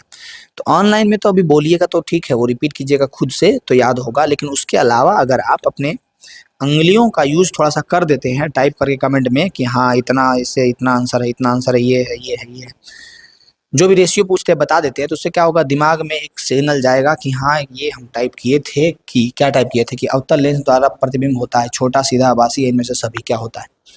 छोटा होता है, सीधा होता है, आभासी होता है, इनमें से सभी होता है। क्या होता है? अवतल लेंस में। उत्तल दर्पण में जैसा होता है वैसा ही अवतल लेंस में होता है। बताइए, अब इतना हिंट दे दिए तो आपको बता देना है हम क्या बोले हैं। अब एक कंफ्यूजन दूर कर करके एक चीज आपको याद रखना है कि उत्तल दर्पण का हर एक चीज अवतल लेंस में होगा। हर एक जैसे उत्तल दर्पण में होता है वैसे ही अवतल लेंस में होगा।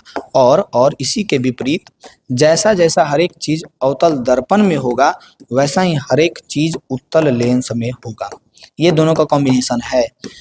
जो अवतल दर्पण में हम लोग पढ़े हैं सेम वही अवतल लेंस में पढ़ना होता है। और जो अवतल दर्पण में ज़्यादा से ज़्यादा हम लोग प्रतिबिंब बनाए हैं, लेंस में जाते ही हम लोग उत्तल लेंस में ज़्यादा से ज़्यादा प्रतिबिंब बनाते हैं। तो अगर हम यहाँ पे अवतल लेंस के जगह पे उत्तल दर्पण बोलते कि उत्तल दर्पण में प्रतिबिंब कैसा होता है, तो सबसे पहली बात तो आभासी होता है, ठीक है, छोटा होता है, ठीक है, हमेशा छोटा होता है बोले ना। उसके बाद छोटा होता है, सीधा, आभासी होता है तो सीधा होगा करेगा, तो तीनों होगा। तो सेम वही बात अवतल लेंस में होगा, जो उत्तल दर्पण में होगा वही अवतल लेंस में भी होगा, तीनों होगा, छोटा भी होगा, सीधा भी होगा, भाषी भी होगा। कंफ्यूज नहीं होना है, जो ये लिखे हैं ना बहुत इंपॉर्टेंट है। जो जो काम उत्तल दर्पण में होगा वही वही अवतल लेंस में होगा, और जो जो अवतल दर्पण में होगा वही वही उत्तल लेंस में होगा। इस तरह से दोनों का कॉम्बिनेशन है, गड़बड़ाना नहीं है, याद रखना है। ये था हमारा क्वेश्चन नंबर 42। जैसे ही पहुंचेंगे 50 पे फटाक से आप अपना बताइएगा। 43 नंबर क्वेश्चन को देखिए, कह रहा है यदि अवतल दर्पण का निचला आधा भाग टूट जाए, मान लीजिए ये है हमारा अवतल दर्पण, मान लीजिए क्या अवतल दर्पण है ये है। अब इस अवतल दर्पण का ये प्रधान अक्ष हो गया और निचला आधा हिस्सा अगर टूट गया, तब प्रतिबिंब कैसा बनेगा? सीधा बनेगा, आधा बनेगा, कम तीव्र बनेगा, या इनमें से कोई नहीं? आपको क्या लगता है? सीधा बनेगा? आपको क्या लगता है? आधा बनेगा? आपको क्या लगता है? कम तीव्र बनेगा, या इनमें से कोई नहीं? 43 का आंसर बताइए कमेंट में। याद रखना है, आप अगर ऑप्शन से ही निकालना चाहते तो आप निकाल सकते थे कि जब जो हमारा दर्पण था वो टूट गया तो कम तीव्र बनेगा। कैसे बनेगा? कम तीव्र बनेगा। ये था 43 के बाद 44 नंबर क्वेश्चन। फोकस दूरी 10 सेंटीमीटर के अवतल दर्पण द्वारा, एक अवतल दर्पण है जिसकी फोकस दूरी 10 सेंटीमीटर है, उसका आवर्धन धनात्मक होगा यदि वस्तु दूरी का मान। अब कह रहा है, देखिए इस क्वेश्चन को कितना गहराई से, अगर आप गहराई से सोच पाते हैं तभी ये क्वेश्चन बना पाइएगा, और हम अभी जो बता रहे हैं ध्यान से अगर देख लेते हैं तो आप गहराई से सोचना समझ जाइएगा कैसे होता है।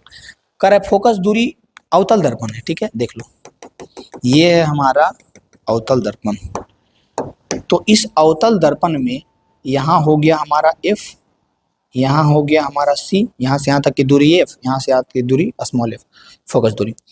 तो कह रहा है फोकस दूरी 10 सेंटीमीटर, यानी कि P है यहाँ ध्रुव से लेकर के फोकस की दूरी 10 सेंटीमीटर है, 10 सेंटीमीटर है फोकस दूरी। 10 सेंटीमीटर के अवतल दर्पण द्वारा उत्पन्न आवर्धन धनात्मक होगा। तो आवर्धन धनात्मक होगा इसका मतलब पता है क्या है? आवर्धन धनात्मक कब होगा? आवर्धन हमेशा तभी धनात्मक होगा जब प्रतिबिंब जो है, प्रतिबिंब दर्पण के पीछे बना हो। दर्पण के पीछे बना हुआ के मतलब क्या कि काल्पनिक बना हो। हाँ, तो इस स्थिति में फोकस दूरी क्या पॉसिबल है? 10 से अधिक, 20 से अधिक, इससे तो कोई लेना देना ही नहीं है। 10 से अधिक, 10 से कम, या इनमें से कोई नहीं। क्या होगा? ACD में क्या होगा? 44 नंबर क्वेश्चन को बताइए। तो हम क्या बोल रहे हैं कि प्रतिबिंब अगर फोकस दूरी 10 सेंटीमीटर है तो अवतल दर्पण द्वारा आवर्धन जो है धनात्मक है। ये चीज बता रहा है कि प्रतिबिंब जो है वो पॉजिटिव बना है। समझ रहे हैं? बहुत गहराई से क्वेश्चन, ये बहुत एग्जाम में पूछा गया क्वेश्चन है, शायद ये LLP में पूछा या फिर जो एग्जाम होता है ग्रुप D उसमें पूछा गया क्वेश्चन है कि फोकस दूरी 10 सेंटीमीटर के अवतल दर्पण द्वारा उत्पन्न आवर्धन धनात्मक होगा यदि वस्तु दूरी मान क्या होगा। तो एक बात बताइए, जैसे ही बोला है ना कि आवर्धन धनात्मक होगा, तो इस यहाँ से ये चीज सोचना है कि आवर्धन धनात्मक कब होता है? तो आवर्धन धनात्मक तभी होगा जब हमारा प्रतिबिंब काल्पनिक बनेगा। और अवतल दर्पण में काल्पनिक प्रतिबिंब एक ही सिचुएशन में बनता है। कौन सा सिचुएशन में? जब P और F के बीच में वस्तु रखा गया हो। तो अगर हम 10 से आगे रखेंगे तो वो तो F के बाद हो जाएगा, या फिर 10 पे ही रखेंगे तो वो तो F पर हो जाएगा, जो कि वस्तु अनंत पे प्रतिबिंब बनाएगा। लेकिन अगर हम P और F के बीच में ही रखेंगे, तभी P और F अवतल दर्पण में P और F के बीच में ही वस्तु रखेंगे, तभी हमारा प्रतिबिंब जो है काल्पनिक बनेगा और उसका आवर्धन धनात्मक होगा, यानी कि 10 से कम होगा। इसका आंसर क्या होगा? 10 से कम। यहाँ से इधर ही, यहाँ से इधर ही, इधर नहीं रख सकते हैं, वो भी P और F के बीच में। ये बहुत गहराई से सोच करके क्वेश्चन बनाया गया है, और ये क्वेश्चन कंपटीशन लेवल तक बहुत बार पूछा गया है। बहुत इंपॉर्टेंट क्वेश्चन है आपके लिए, हमेशा याद रखना है। 44 नंबर क्वेश्चन हो गया। 44 के बाद 45 नंबर क्वेश्चन को देखिए। कह रहा है फोकस से ध्रुव की ओर आने वाली अवतल दर्पण का आवर्धन का मान क्या होगा? अवतल दर्पण है, ठीक है, अवतल दर्पण है, ठीक है, अवतल दर्पण है। कह रहा है कि एक अवतल दर्पण है और उस अवतल दर्पण में यहाँ पे हो गया P, यहाँ पे हो गया F, यहाँ पे हो गया C। फोकस से ध्रुव की ओर आएंगे, फोकस से ध्रुव की ओर आएंगे, तो आवर्धन का मान बढ़ेगा कि घटेगा? जो बताइए, आवर्धन का मान बढ़ेगा कि घटेगा? तो याद रखिएगा, फोकस से ध्रुव की ओर आएंगे तो आवर्धन की मान बढ़ेगा। बोले तो जितना इधर जाएंगे प्रतिबिंब उतना बड़ा बनेगा, और प्रतिबिंब जितना बड़ा बनेगा आवर्धन उतना बढ़ेगा। जितना इधर जाएंगे फोकस मतलब कि ध्रुव से इधर आएंगे उतना जो है प्रतिबिंब छोटा बनेगा, और छोटा बनेगा तो आवर्धन का मान घटेगा। तो फोकस से अगर ध्रुव की ओर इधर जाएंगे तो हमारा जो आवर्धन का मान है वो क्या होगा, बढ़ता है। 45 का ऑप्शन नंबर ए हो गया। 45 के बाद देखिए 46 नंबर क्वेश्चन कह रहा है, एक अवतल दर्पण के प्रधान अक्ष, एक अवतल दर्पण के प्रधान अक्ष पर चलती चींटी का प्रतिबिंब सीधा है। कौन सा दर्पण है, अवतल दर्पण है, अवतल दर्पण है, ठीक है। और चींटी जो है सीधा बना है, इसका मतलब पता है क्या है, कि वो फोकस से चला होगा, फोकस से चला होगा और धुर पे गया होगा। क्योंकि ये बहुत इंपॉर्टेंट है, ये जाकर के आप लॉन्ग वीडियो में भी एकदम डिटेल से देख सकते हैं, लेकिन अभी जितना बता रहे हैं उतना में समझने का कोशिश कीजिए। अवतल दर्पण में मोस्ट इंपॉर्टेंट पॉइंट है कि फोकस और धुर के बीच ही मात्र जब हम प्रतिबिंब बनाएंगे वस्तु को रख करके, फोकस और धुर के बीच में ही जब हम वस्तु को रखेंगे तो इसका प्रतिबिंब सीधा बनेगा और वस्तु से बड़ा बनेगा और काल्पनिक बनेगा। इसके अलावा कहीं भी रखिए सीधा नहीं बनेगा, ना ही वस्तु से बड़ा बनेगा, ना ही ये काल्पनिक बनेगा। तो कह रहा है एक अवतल दर्पण के प्रधान अक्ष पर चलती गई चींटी, अभी देखिए 2024 में चींटी चलाया था, हो सकता है अभी खोटवा चला दे, हो सकता है चूहा चला दे, कुछ भी कर दे, तो ये एक टाइप समझ जाइएगा तब बना लीजिएगा। चलती चींटी का प्रतिबिंब सीधा है, सीधा है तथा बढ़ता जा रहा है, तो चींटी की गति की दिशा क्या होगा। तो अभी पीछे भी एक क्वेश्चन हम बताए थे, उसमें क्या बताए थे कि अगर फोकस से धुर की ओर बढ़ेंगे, फोकस से धुर की ओर बढ़ेंगे तो प्रतिबिंब का जो साइज होगा वो बढ़ेगा, प्रतिबिंब का जो ऊंचाई होगा वो बढ़ेगा। लेकिन अगर धुर से फोकस की ओर आएंगे तो घटेगा। तो इसमें क्या कह रहा है कि प्रतिबिंब सीधा है तथा बढ़ता जा रहा है, तो चींटी का गति की दिशा किधर होगा, तो चींटी का गति का दिशा होगा फोकस से धुर की ओर। 46 का क्या आंसर हो जाएगा, 46 का कमेंट में फेंक मारिए, अब तो बता दिए हैं। फोकस से धुर की ओर कौन सा ऑप्शन है, ऑप्शन नंबर बी है, फोकस से धुर की ओर। कौन सा ऑप्शन हो जाएगा, ऑप्शन नंबर बी हो जाएगा 46 का। 50 तक पहुंचेंगे तो आप बताइएगा अपना रेशियो कितना सही गया है। उसके बाद हमारा देखिए 47 नंबर क्वेश्चन कह रहा है, किसी बिंब का वास्तविक प्रतिबिंब समान आकार का प्राप्त करने हेतु बिंब को उत्तल लेंस के सामने कहाँ रखा जाए। स्टार्टिंग में ही, शुरू में ही हम ये क्वेश्चन का आंसर आपको बता दिए थे कि लेंस हो या दर्पण हो, अगर हम लोगों को समान आकार का प्रतिबिंब चाहिए तो मात्र एक ही ऐसा सिचुएशन है जब समान आकार का प्रतिबिंब मिलेगा, और वो सिचुएशन था हमारा वक्रता केंद्र।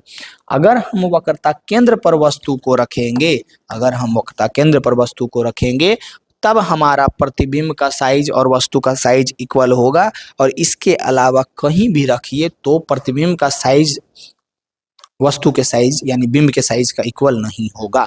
याद रहेगा, दम दिमाग में अंदर कर लीजिए, इस बात को दिमाग के अंदर डाल लीजिए, इस बात को जो हम बोलना चाह रहे हैं। और ये बहुत बार पूछा गया क्वेश्चन है, लिख लीजिए, 26 में पूछेगा कि जब कोई वस्तु को कहाँ पे रखें तो प्रतिबिंब का साइज और वस्तु का साइज बराबर होगा, तो सिंपल में याद रखना है वक्रता केंद्र पर। वक्रता केंद्र पर ही एक ऐसा सिचुएशन है जब हम वस्तु को रखेंगे, चाहे वो लेंस हो चाहे वो मिरर, लेंस हो मिरर हो, लेंस हो मिरर हो, दोनों में लेंस हो मिरर हो, दोनों में, इसीलिए हम बोल देते हैं क्लियर, ताकि आप इस बात को याद रख पाए। वक्रता केंद्र पर रखेंगे तो प्रतिबिंब वास्तविक बनेगा, नहीं तो नहीं। ये था हमारा 47 के बाद देखिए 48 नंबर क्वेश्चन। 48 नंबर क्वेश्चन कह रहा है, एक उत्तल लेंस होता है। उत्तल लेंस कैसा होता है, उत्तल होता है, उत्तल, उत्तल ऐसा होता है उत्तल लेंस, और ये होता है अवतल, अवतल ऐसा होता है अवतल। तो उत्तल लेंस का बनावट क्या है कि सभी जगह समान होता है, नहीं, बीच की अपेक्षा किनारों में मोटा, बीच की अपेक्षा किनारों में मोटा तो अवतल होता है, ये भी नहीं होगा। किनारों की अपेक्षा बीच में मोटा, किनारों की अपेक्षा बीच में मोटा होता है। ये हमारा आंसर नंबर क्या हो जाएगा, सी। 48 का आंसर क्या हो जाएगा, सी। 48 का आंसर सी। क्या कह रहा है, किनारों की अपेक्षा बीच में मोटा होता है, किनारों की अपेक्षा बीच में मोटा होता है। 48 नंबर का हो गया। 48 के बाद देखिए 49 नंबर क्वेश्चन।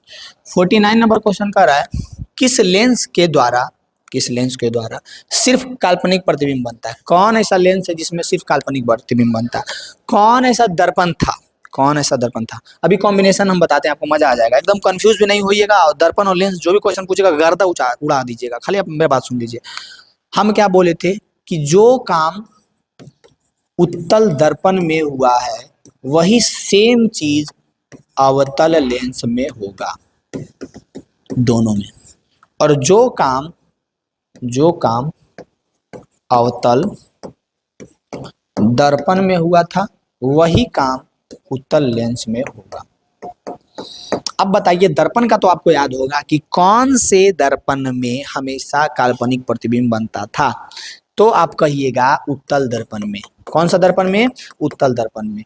तो उत्तल दर्पण में बनता था ना, ये पूछ रहा है लेंस में, तो उत्तल दर्पण जैसा सेम कौन है? अवतल लेंस। आंसर क्या हो जाएगा? बी। 49 का आंसर क्या हो जाएगा? बी। बताइए, कोई दिक्कत है? किसी प्रकार का दिक्कत है इसमें? कह रहा है किस लेंस के द्वारा सिर्फ काल्पनिक प्रतिबिंब बनता है, तो याद रखना है अवतल लेंस के द्वारा। अगर दर्पण पूछेगा उत्तल दर्पण, लेंस पूछेगा अवतल लेंस। समझ में आया? ये दोनों अपना कैटेगरी का है, ये दोनों अपना कैटेगरी का, नाम अलग अलग है लेकिन लेंस और दर्पण में बात एक ही है। 49।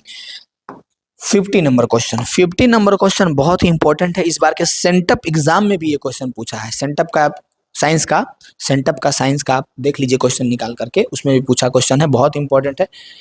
जो जब आप कंपटीशन लेवल का अगर तैयारी कीजिएगा, उस लेवल के लिए भी बहुत इंपॉर्टेंट क्वेश्चन है, हमेशा पूछा जाता है। यहाँ 50 का आंसर आप बताइए फटाक से क्या होगा, और उसके बाद आप अपना रेशियो बताइए कि 40 से 50 में 10 में कितना कुछ सही आया और 1 से 50 में कितना सही आया। 40 से 50 में आपका कितना सही आया जो बताइए, और 1 से 50 में कितना सही आया जो बताइए। फर्स्ट चैप्टर का हम लोग मोस्ट इंपॉर्टेंट 50 क्वेश्चन कर चुके हैं, जो कि बहुत बार पूछा जा चुका है और इस बार भी संभावना है पूछने का। बताइए कितना सही गया है 40 से 50 में और 1 से 50 में। अब याद रखना है कि एक एंगस्ट्रम का मान जो है 2016 में पूछा था, अभी 16, 10, 26 में भी पूछेगा, लिख लीजिए कहीं पे। सेंटअप एग्जाम में भी पूछा है ये क्वेश्चन। तो हमारा आंसर क्या हो जाएगा? 10 के पावर माइनस 10 मीटर। एक एंगस्ट्रम का मान किसके बराबर होता है? 10 के पावर माइनस 10 मीटर के बराबर होता है। एक एंगस्ट्रम का मान किसके बराबर होता है? 10 के पावर माइनस 10 मीटर के बराबर होता है।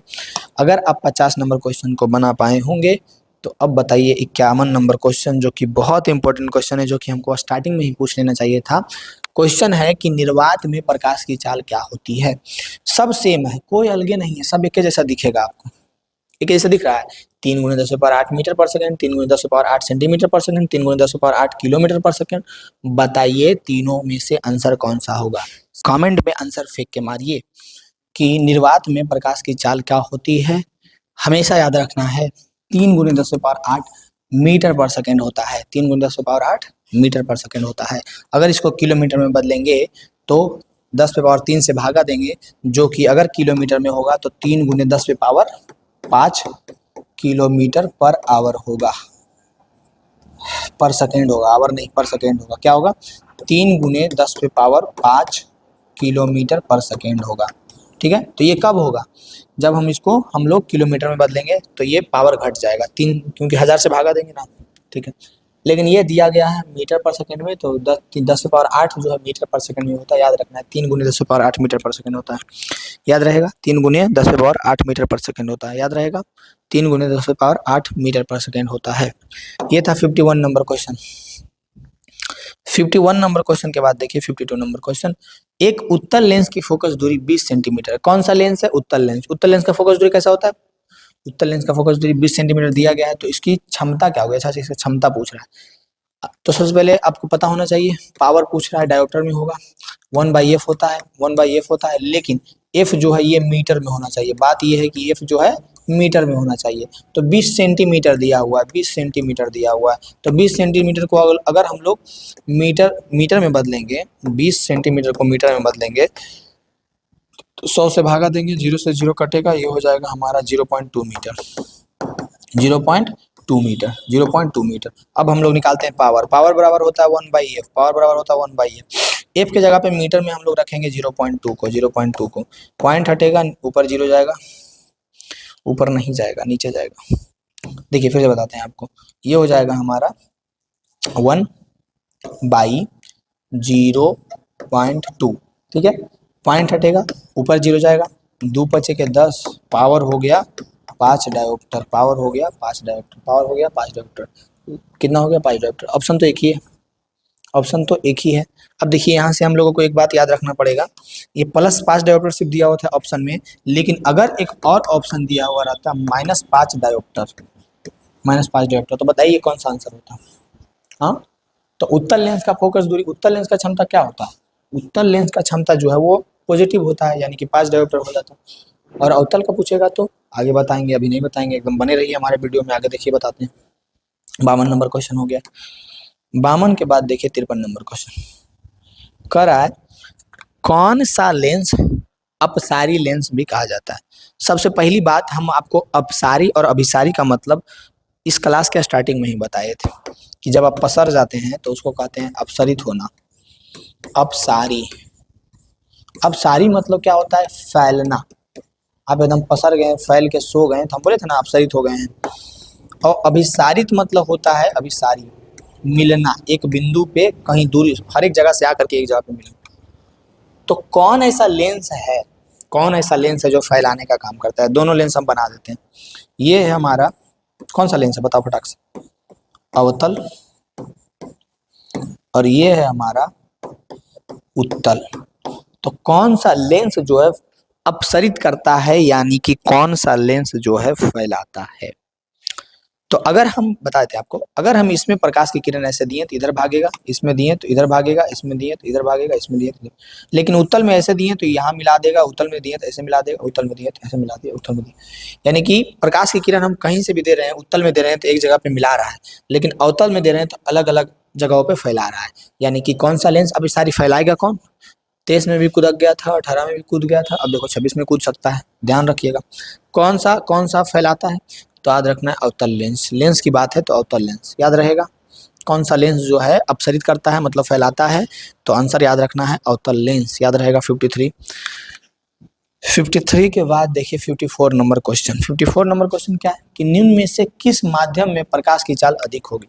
क्या बोले थे कि जो माध्यम विरल होगा उसमें प्रकाश की चाल अधिक होगा, और जो माध्यम सघन होगा उसमें प्रकाश की चाल कम होगा। तो हवा, जल, शीशा, हीरा, इस सब माध्यम में कौन सा माध्यम जो है, कौन सा माध्यम जो है हम लोगों के लिए विरल होगा इस चारों में। तो जो विरल होगा उसी में प्रकाश का चाल अधिकतम होगा। 54 का आंसर बताइए। तो आप फटाक से कहिएगा कि हवा और निर्वात में तो सेम ही होता है ना, हवा और निर्वात से ज्यादा प्रकाश का चाल और किसी में हो ही नहीं सकता है। तो अगर हवा और निर्वात दिख रहा है तो फटाक से आंसर वही मारो, कोई सोचने का जरूरत ही नहीं है। हवा में क्या होता है 3 × 10⁸ मीटर पर सेकंड, इससे तेज तो और किसी में हो ही नहीं सकता है। ये था हमारा 54 नंबर। 54 के बाद 55 नंबर क्वेश्चन को देखिए। कह रहा है कि निम्नलिखित में किसका अपवर्तनांक सबसे अधिक होगा। किसका अपवर्तनांक सबसे अधिक होगा जो पूछ रहा है। 55 नंबर क्वेश्चन में पूछ रहा है कि किसका अपवर्तनांक सबसे अधिक होगा। अब बताइए, आपको बताए थे इसका 2.42 होता है। इसका अपवर्तनांक कितना होता है 2.42। हीरा का सबसे, कहीं भी अपवर्तनांक पूछेगा तो कंफर्म है अभी तक के रेशियो के अनुसार कि वो हीरा ऑप्शन में जरूर देगा। हीरा का अपवर्तनांक सबसे अधिक होता है 2.42। फटाक से ऑप्शन नंबर डी मारिए। ये हो गया हमारा 55। 55 के बाद देखिए 56 नंबर क्वेश्चन। 55 के बाद 56 नंबर क्वेश्चन कह रहा है निम्नलिखित में से कौन लेंस का आवर्धन m होता है।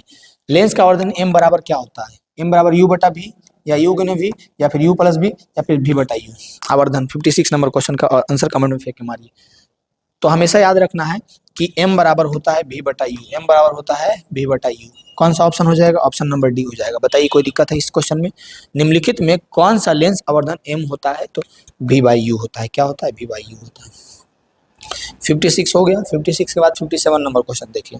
57 नंबर क्वेश्चन में कह रहा है वायु में प्रकाश की चाल निर्वात की अपेक्षा होती है। वायु, एयर, वायु, एयर, एयर, एयर, फिर निर्वात। क्या इसमें सोचना क्या है, अभी हम बोल रहे थे कि हवा में 3 × 10⁸ होता है, निर्वात में 3 × 10⁸ तो बोले थे ना। अब बताओ इसके बाद भी अगर इसका आंसर आप लोग नहीं बता पा रहे हैं तो बोलिए तो अगल बगल में अगर कोई है तो, अगर अगल बगल में कोई है तो बताइए। देखिए हम बोल रहे थे क्या कि लगभग समान होता है, वायु में और निर्वात में लगभग समान होता है। लेकिन अगर यहाँ पे कम भी दे दिया है तो हम लोग कहेंगे कि वायु में प्रकाश की चाल कम होता है निर्वात की अपेक्षा।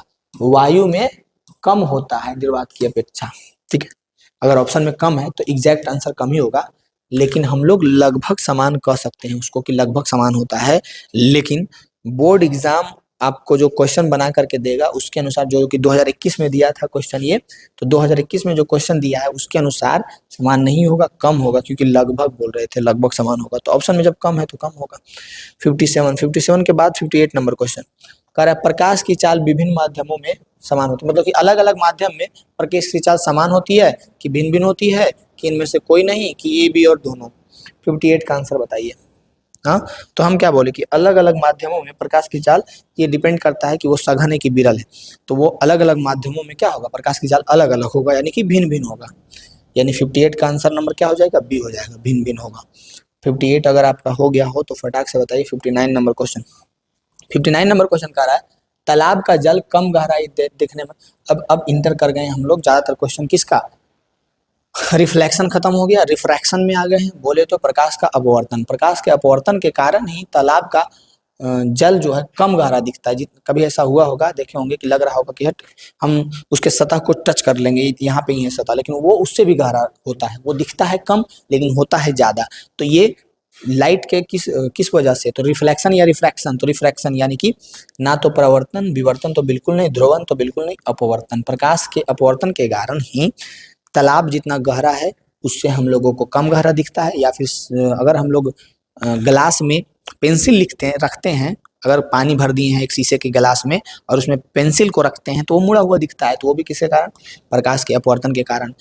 जो मछुआरे मछली पकड़ते हैं, ये सब क्वेश्चन आ सकता है, सारे रिलेटेड है इसी चीज से, कि जो मछुआरे मछली पकड़ते हैं तो मछली दिखेगा कहीं लेकिन रहेगा कहीं, तो ये भी किस कारण से है, तो प्रकाश के अपवर्तन के कारण से।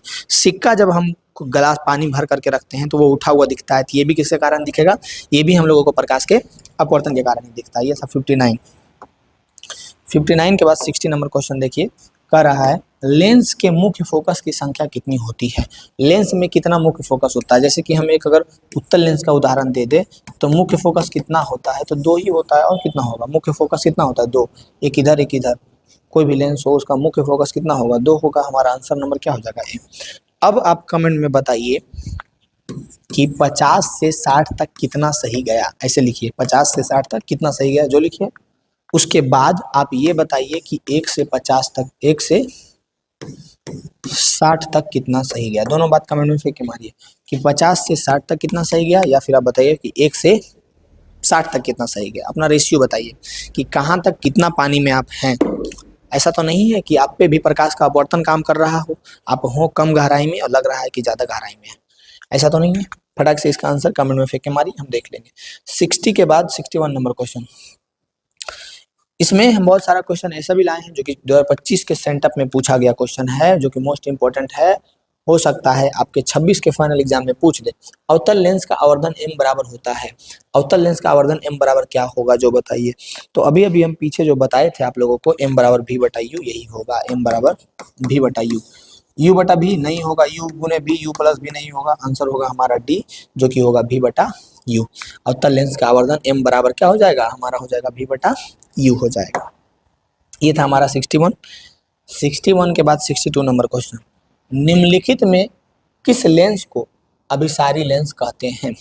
अभी अभी हम बताए हैं, पीछे ये क्वेश्चन हम बता चुके हैं। अपसारी मतलब फैलाना, अभिसारी मतलब मिलाना, तो मिलाने का काम किसका है, हम लेंस बना देते हैं। ये है हमारा उत्तल लेंस, ये है हमारा अवतल लेंस। इसमें अगर हम किरण दिए तो इधर भागा, इधर भागा, इधर भागा, इधर भागा, लेकिन इसमें हम किरण दिए तो ये एक जगह पे फोकस पे मिला देता है ले जा करके। अब बताओ अभिसरित मतलब, हम दोनों वर्ड बोल रहे हैं ना, वर्ड को पकड़ो। 10th क्लास के स्टूडेंट हो, साइंस में अच्छा नंबर लाना है तो एक एक करके ऑपरेशन करो। पहला ऑपरेशन इसमें जो बता रहे ये करना है कि अपसारी और अभिसारी, इससे बहुत सारा क्वेश्चन पूछता है और इसका सिर्फ मीनिंग आपको नहीं पता है, इसका मतलब नहीं पता है, बहुत ज़्यादा कंफ्यूजन है, तो आप बहुत सारा क्वेश्चन छोड़िएगा। अपसरित मतलब हम बार बार कह रहे हैं फैल जाना, एकदम गए पसर के सो गए मतलब फैल गए, अपसरित हो गए हैं आप।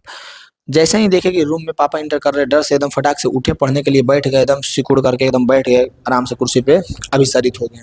अभिसरित मतलब एक जगह पे मिलना, एक प्रकाश जब बहुत स्रोतों से आकर के एक बिंदु पर मिलता है उसको कहते हैं कि अभिसरित हुआ है, और एक बिंदु से निकल करके चारों ओर फैलता है उसको हम लोग कहते हैं अपसरित हुआ है।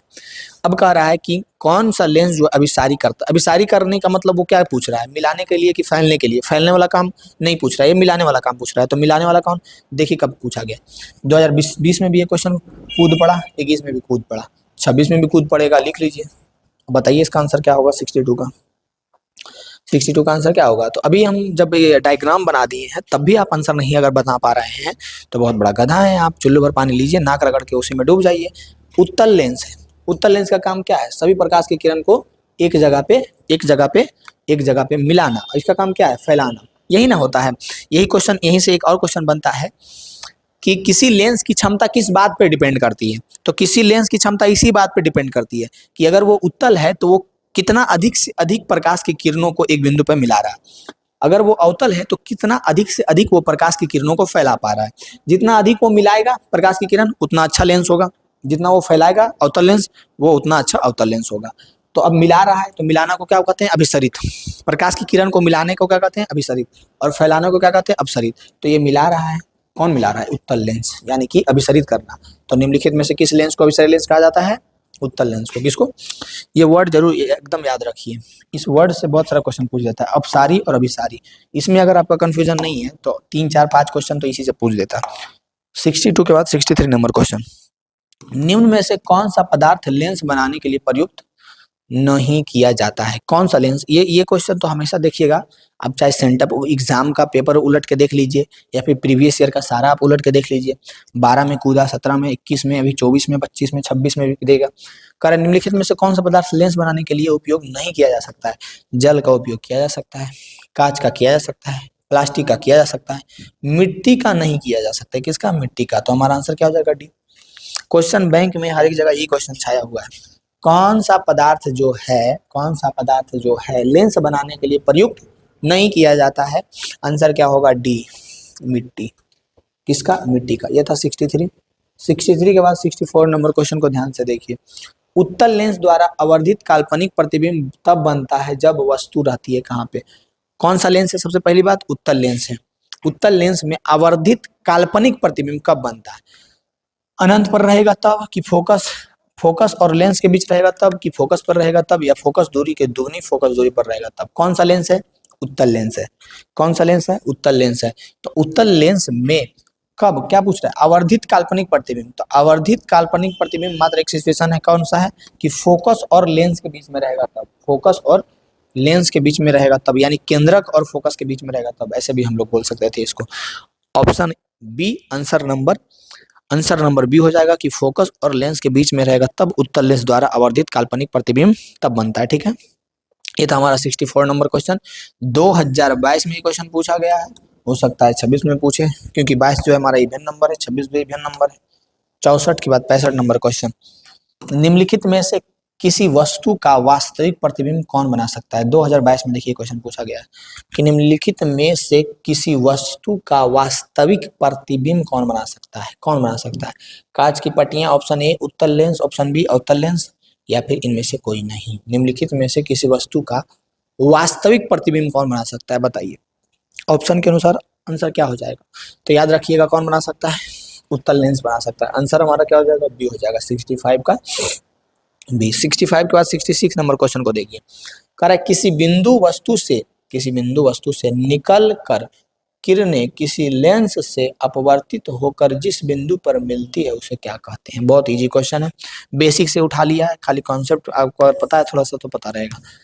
अगर ये हमारा है उत्तल लेंस, कौन सा लेंस है, उत्तल लेंस, तो कह रहा है किसी बिंदु वस्तु से निकल कर किरणें इसमें आया, तो ये जहां जाकर के मिलता है इसको हम लोग क्या कहते हैं, क्या कहते हैं बताइए। हम लिख भी दिए हैं, आप बताइए क्या कहते हैं, फोकस कहते हैं। जब कोई किरण कोई बिंदु वस्तु से निकल करके आया है, एक बिंदु पर जा करके मिलेगा, उसको हम लोग क्या कहते हैं, उसको हम लोग कहते हैं फोकस दूरी कहेंगे। नहीं, बिल्कुल गड़बड़ बात है। यहीं पे दिक्कत यही होता है कि जो थोड़ा सा जान गया है इस बात को और वो थोड़ा सा कॉन्सेप्ट पढ़ा है तो वो ऐसा ही ना करेगा कि आया मिला, तो मिला तो इसको हम लोग क्या कहेंगे, तो मिला तो इसको हम लोग कहेंगे क्या, फोकस। बिल्कुल गलत हो जाएगा, उसको हम लोग कहेंगे प्रतिबिंब बिंदु। आप क्या प्रतिबिंब का परिभाषा पढ़े हैं कि प्रतिबिंब किसको कहते हैं, तो क्या उसमें यही ना कहा जाता है कि जब प्रकाश की किरण या तो परावर्तित या तो लेंस में अपवर्तित हो करके किसी बिंदु पर मिलती है या मिलती हुई प्रतीत होती है, उसी को प्रतिबिंब कहते हैं। याद है, वही क्वेश्चन तो है, किसी बिंदु वस्तु से निकलकर, परिभाषा लिख दिया है, आपको ऑप्शन दे दिया है, किसी बिंदु वस्तु से निकलकर किसी लेंस से अपवर्तित। यहाँ लेंस की जगह पे हम लोग पढ़ते हैं कि कोई भी दर्पण में परिवर्तित हो सकता है, कोई भी लेंस में अपवर्तित हो सकता है। तो इसमें लेंस में अपवर्तित होकर जिस बिंदु पर मिलती है उसे क्या कहते हैं, प्रतिबिंब बिंदु कहते हैं, उसको हम लोग प्रतिबिंब बिंदु कहते हैं। 66 क्वेश्चन था, 66 के बाद 67 नंबर क्वेश्चन को देखिए। कह रहा है कि फोटोग्राफी कैमरा अभी दृश्यक होता है। फोटोग्राफी कैमरा भी आप देख लेते हैं, तो उसमें तो दर्पण नहीं रहेगा, लेंस रहेगा। तो कौन सा लेंस रहता है, उत्तल की अवतल? फोटोग्राफिक कैमरा के कारण ही आप ये लेक्चर देख पा रहे हैं। और कोई भी कैमरा, मतलब कुछ भी हो कैमरा, उसमें एक लेंस लगा हुआ होता है। तो कौन सा लेंस रहता है, अवतल लेंस रहता है कि उत्तल लेंस रहता है, जो बताइए। याद रखिएगा, सरल सूक्ष्मदर्शी हो या फोटोग्राफिक कैमरा हो, दोनों में सेम लेंस होता है, जो कि हमारा उत्तल लेंस होता है। कौन सा लेंस होता है, उत्तल। 66 का क्या हो गया हमारा आंसर, 66 का सी हो गया। 66 के बाद 68 नंबर क्वेश्चन है, किसी गोलीय दर्पण तथा किसी पतले गोलीय लेंस दोनों की फोकस दूरियां -15 सेंटीमीटर है। दोनों सेम चीज है। कौन कौन सेम होता है वहां पे ध्यान देना पड़ेगा। कौन कौन गोलीय दर्पण सेम होता है, कौन कौन गोलीय दर्पण गोलीय लेंस सेम होता है, कौन कौन, मतलब उत्तल अवतल अवतल उत्तल, ये वाला कॉम्बिनेशन अगर आपको याद है तो ये आप बना लीजिएगा। किसी गोलीय दर्पण तथा किसी पतले गोलीय लेंस दोनों की फोकस दूरियां -15 सेंटीमीटर है, तो दर्पण तथा लेंस संभवतः कौन सा हो सकता है। 2022 में ये क्वेश्चन पूछा है, 26 में भी पूछ देगा। तो सबसे पहली बात बताइए, अगर आप लेंस में कंफ्यूज हैं तो क्या दर्पण आपको याद है? तो दर्पण में फोकस दूरी दर्पण के सामने कौन सा दर्पण का होता है, तो फटाक से कहिएगा अवतल दर्पण का होता है। अवतल दर्पण का होता है। उत्तल दर्पण में तो फोकस दूरी दर्पण के पीछे होता है, जो कि पॉजिटिव हो जाएगा। और ये जो है फोकस दूरी दे दिया है क्या, निगेटिव। तो यानी कि दर्पण में तो अवतल दर्पण होगा। कौन सा दर्पण होगा, दर्पण उत्तल नहीं होगा। दर्पण अवतल हो सकता है, दोनों अवतल दोनों उत्तल नहीं। तो सबसे पहली बात तो दर्पण कैसा होगा, अवतल होगा। अब हम बोले थे कि जो गुण अवतल दर्पण का होगा वही गुण उत्तल लेंस का होगा, जो होगा ना। तो यहाँ पे कह रहा है कि फोकस दूरियां निगेटिव किस में हो सकता है, तो वो हमारा सबसे पहले दर्पण आपको याद है। अगर ये आप नहीं याद रख पा रहे हैं कि अवतल दर्पण में कैसे, तो ऐसे याद रखेंगे हम लोग। ये हमारा अवतल दर्पण, ये हमारा अवतल दर्पण, इसका फोकस दूरी किधर होता है, आगे, दर्पण के आगे। तो ये होता है हमारा निगेटिव। कैसा होता है, निगेटिव। फिर ये हमारा अगर उत्तल दर्पण है, इसका फोकस दूरी, ये उत्तल दर्पण है, फोकस दूरी दर्पण के पीछे होता है, जो कि हमारा पॉजिटिव होता है। तो इसमें क्या दिया हुआ है, फोकस दूरी नेगेटिव है। तो दर्पण और लेंस दोनों कौन सा संभव हो सकता है, बताइए। ए सी डी, बी तो नहीं होगा कंफर्म, हम बता देते हैं। अब बताइए ए सी डी में कौन सा होगा, ए सी डी में कौन सा होगा, फटाक से बताइए। तो हमारा आंसर क्या हो जाएगा, सी, कि दोनों अवतल होगा। 68 हो गया। 68 के बाद 69 नंबर क्वेश्चन देखिए। कह रहा है कि शब्दकोश के छोटे अक्षरों को पढ़ने के लिए, बहुत इंपॉर्टेंट क्वेश्चन है, अभी सेंटअप में पूछा गया था, 18 में पूछा गया, 22 में पूछा गया, कि शब्दकोश के छोटे अक्षरों को पढ़ने के लिए किस लेंस का उपयोग करना पसंद करेंगे। किस लेंस से शब्दकोश के छोटे छोटे अक्षर शुद्ध शुद्ध पढ़े जा सकते हैं। ऑप्शन में है 50 सेंटीमीटर फोकस दूरी वाले उत्तल, या फिर 50 सेंटीमीटर फोकस दूरी वाले अवतल, या फिर 5 सेंटीमीटर फोकस दूरी वाले उत्तल, या फिर 5 सेंटीमीटर फोकस दूरी वाले अवतल। कौन सा होगा, जो कमेंट में बताइए। सबसे पहली बात तो यहाँ से हम लोग एक काम करेंगे, जितना भी आपको अवतल दिख रहा है ऑप्शन में, उसको क्रॉस करेंगे। क्यों, क्योंकि जब छोटे अक्षर को शुद्ध पढ़ना है, छोटे अक्षर को शुद्ध पढ़ना है, तो कंफर्म है वो उत्तल अवतल का तो काम होवे नहीं करेगा। काम किसका होगा, उत्तल का। अब बताइए 50 सेंटीमीटर फोकस दूरी वाले उत्तल लेंस का काम होगा कि 5 सेंटीमीटर फोकस दूरी वाले। तो हम लोग कहेंगे किसका, 5 सेंटीमीटर फोकस दूरी वाले उत्तल लेंस का काम होगा, कि आप उसमें शुद्ध शुद्ध अच्छे तरीके से एक छोटे छोटे अक्षरों को पढ़ सकते हैं। ये बहुत इंपॉर्टेंट क्वेश्चन है, हमेशा पूछा गया क्वेश्चन है। 18 में पूछा है, 22 में पूछा है, सेंटअप एग्जाम में भी इस बार पूछा है। तो इसको याद रखिएगा कि 5 सेंटीमीटर फोकस दूरी वाली उत्तल लेंस से हम लोग पढ़ेंगे तो ज्यादा बेहतर पढ़ पाएंगे। 70 नंबर क्वेश्चन देखिए। प्रकाश का चाल न्यूनतम होता है, प्रकाश का चाल कम से कम किस में होगा। निर्वात में तो अधिक से अधिक होता है, जल में, वायु में, कांच में।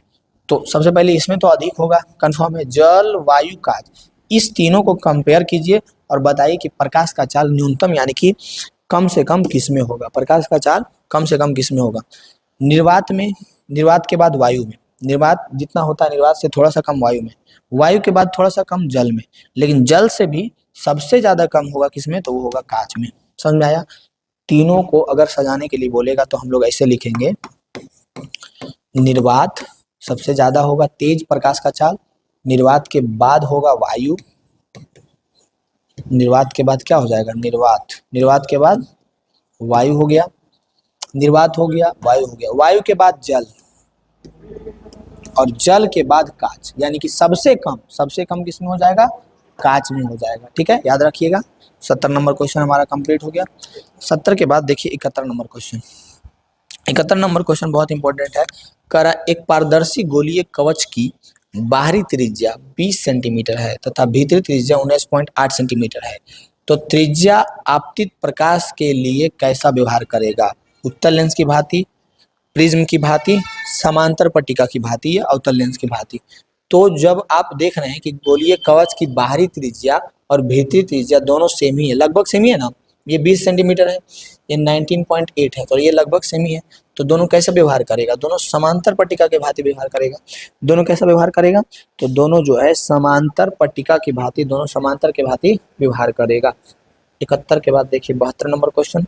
और सबसे पहले 71 पे रुकते हैं और फटाक से अब बताइए, क्या बताइएगा कि 60 से 70 ये 10 क्वेश्चन में आपका कितना सही गया जिसका रेशियो।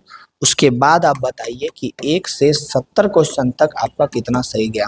ये दो बात आप कमेंट में फेंक के मारिए और बताइए कि 1 से 70 तक कितना सही गया, 60 से 70 तक कितना सही गया है। 71 हो गया। 71 के बाद 72 नंबर क्वेश्चन को ध्यान से देखिएगा और बताइएगा, निम्न में कौन लेंस क्षमता का मात्रक है? लेंस की क्षमता, power of lens, joule, watt, erg, dioptre क्या होगा? लेंस की क्षमता को हम लोग डायोप्टर से लिखते हैं, किससे लिखते हैं? डायोप्टर से। लेंस की क्षमता का मात्रक क्या हो जाएगा? डायोप्टर। लेंस के क्षमता का मात्रक क्या हो जाएगा? डायोप्टर होगा। 72 के बाद 73 नंबर क्वेश्चन को देखिए। 73 नंबर क्वेश्चन आपसे पूछ रहा है, किसी लेंस द्वारा उत्पन्न आवर्धन का एसआई मात्रक। आवर्धन यानी एम बराबर v बटा यू होता है, उसका आवर्धन क्या होता है जो बताइए। 73 नंबर क्वेश्चन कह रहा है कि, तो ये क्वेश्चन जब हम बेसिक से हर एक चीजों को बता रहे थे उसी समय आपको बताए थे, आवर्धन जो है वो मात्रक विहीन होता है, उसका कोई मात्रक नहीं होता है। पावर का अगर लेंस के पावर का अगर मात्रक पूछेगा तो डायोप्टर होता है, लेकिन आवर्धन का पूछेगा तो आवर्धन तो बस इसी चीज को बताता है ना कि कितना गुना बनेगा प्रतिबिंब बड़ा, कितना गुना बनेगा प्रतिबिंब छोटा, इसके अलावा तो उससे कोई मतलब है नहीं। तो ये हमारा आंसर डी होगा, मात्रक विहीन होता है, मात्रक विहीन होता है। 73 के बाद 74 नंबर क्वेश्चन है, कह रहा है किसी माध्यम के अपवर्तनांक म्यू का मान होता है। म्यू बराबर क्या होता है? एकदम रट रट के पढ़े, साइन आई बटा साइन आर, साइन आई बटा साइन आर, साइन आई बटा साइन आर। स्नेल का नियम पढ़े है ना? स्नेल का नियम, साइन आई बटा साइन आर कौन सा है? Sine I plus sine R होगा? नहीं, साइन आई बटा साइन आर। इतना इंपॉर्टेंट क्वेश्चन है कि कब नहीं पूछा है जो बताइए। ये क्वेश्चन में तो आपको ये नहीं पूछना है कि कब कब पूछा है, इस क्वेश्चन में आपको ये नहीं पूछना है कि कब कब पूछा है, इस क्वेश्चन में आपको ये पूछना है कि ये क्वेश्चन कब नहीं पूछा है। 11 में पूछा है, 15 में पूछा है, 21 में पूछा है, 23 में पूछा है, अभी 26 में पूछेगा। तब बताइए, स्नेल का नियम साइन आई बटा साइन आर, म्यू बराबर साइन आई बटा साइन आर। याद रहेगा? याद रखना पड़ेगा, नहीं रखिएगा तो अगला आदमी आपसे आगे निकल रहा है, आप पिछुआइएगा। और क्या कह रहा है कि प्रकाश के अपवर्तन का कितना नियम है? प्रवर्तन पूछे, अपवर्तन पूछे, कितना नियम है? 2 नियम। प्रवर्तन पूछे, अपवर्तन पूछे, कुछ भी पूछे, दोनों का कितना नियम है? 2 नियम।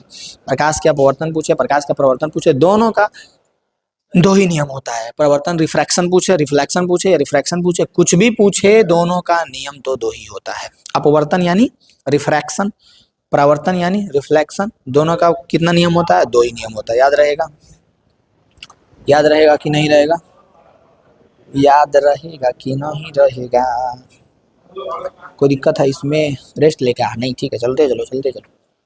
फिर कह रहा है कि लेंस की क्षमता का एसआई मात्रक क्या होगा। अभी ये क्वेश्चन पीछे हम लोग पढ़ चुके हैं। लेंस की क्षमता का एसआई मात्रक, centimetre inverse, metre, centimetre, dioptre. Answer क्या हो जाएगा? डायोप्टर। 76 का आंसर क्या हो जाएगा?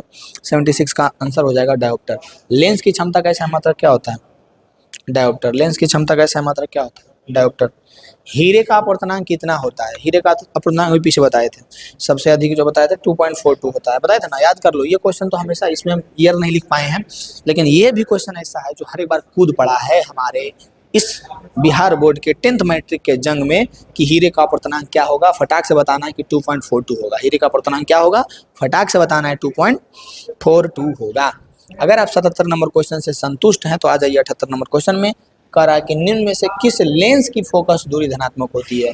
अब देखिए क्वेश्चन कितना इंपॉर्टेंट है, 19 में कूद पड़ा, 22 में कूद पड़ा, 23 में कूद पड़ा, अभी 26 में कूद पड़ेगा, कंफर्म है। तो लिख लीजिए आप कहीं भी, एग्जाम जरूर फरवरी में होगा, लेकिन क्वेश्चन हम अभी आपको दे देते हैं, लिख लीजिए क्वेश्चन यहीं से आएगा, यही आएगा।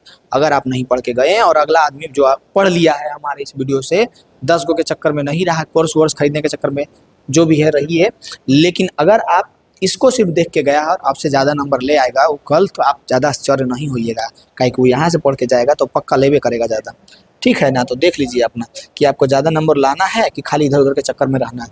किस लेंस का फोकस दूरी धनात्मक होता है? अवतल लेंस, उत्तल लेंस, समतल लेंस। वाह, समतल लेंस भी ऑप्शन में दिया, इनमें से कोई नहीं, बताइए आंसर नंबर क्या हो जाएगा किसका? तो याद रखिएगा उत्तल लेंस का। किसका? उत्तल लेंस का। दर्पण में पूछेगा तो किसका हो जाएगा? दर्पण। याद रहेगा ना, दोनों याद रहेगा। 78 के बाद 79 नंबर क्वेश्चन का रहा है, विरल माध्यम से सघन माध्यम में जाती किरण किधर मुड़ जाती है। अब आ जाते हैं हम लोग थोड़ा सा पिक्चर उक्चर की ओर। विरल माध्यम मतलब घना माध्यम, विरल माध्यम मतलब घना माध्यम जिसके कण एकदम सटल सटल है। अरे यार, विरल माध्यम मतलब देखिए, बोलते बोलते थोड़ा सा कंफ्यूज हो जाते हैं, गड़बड़ाना नहीं है।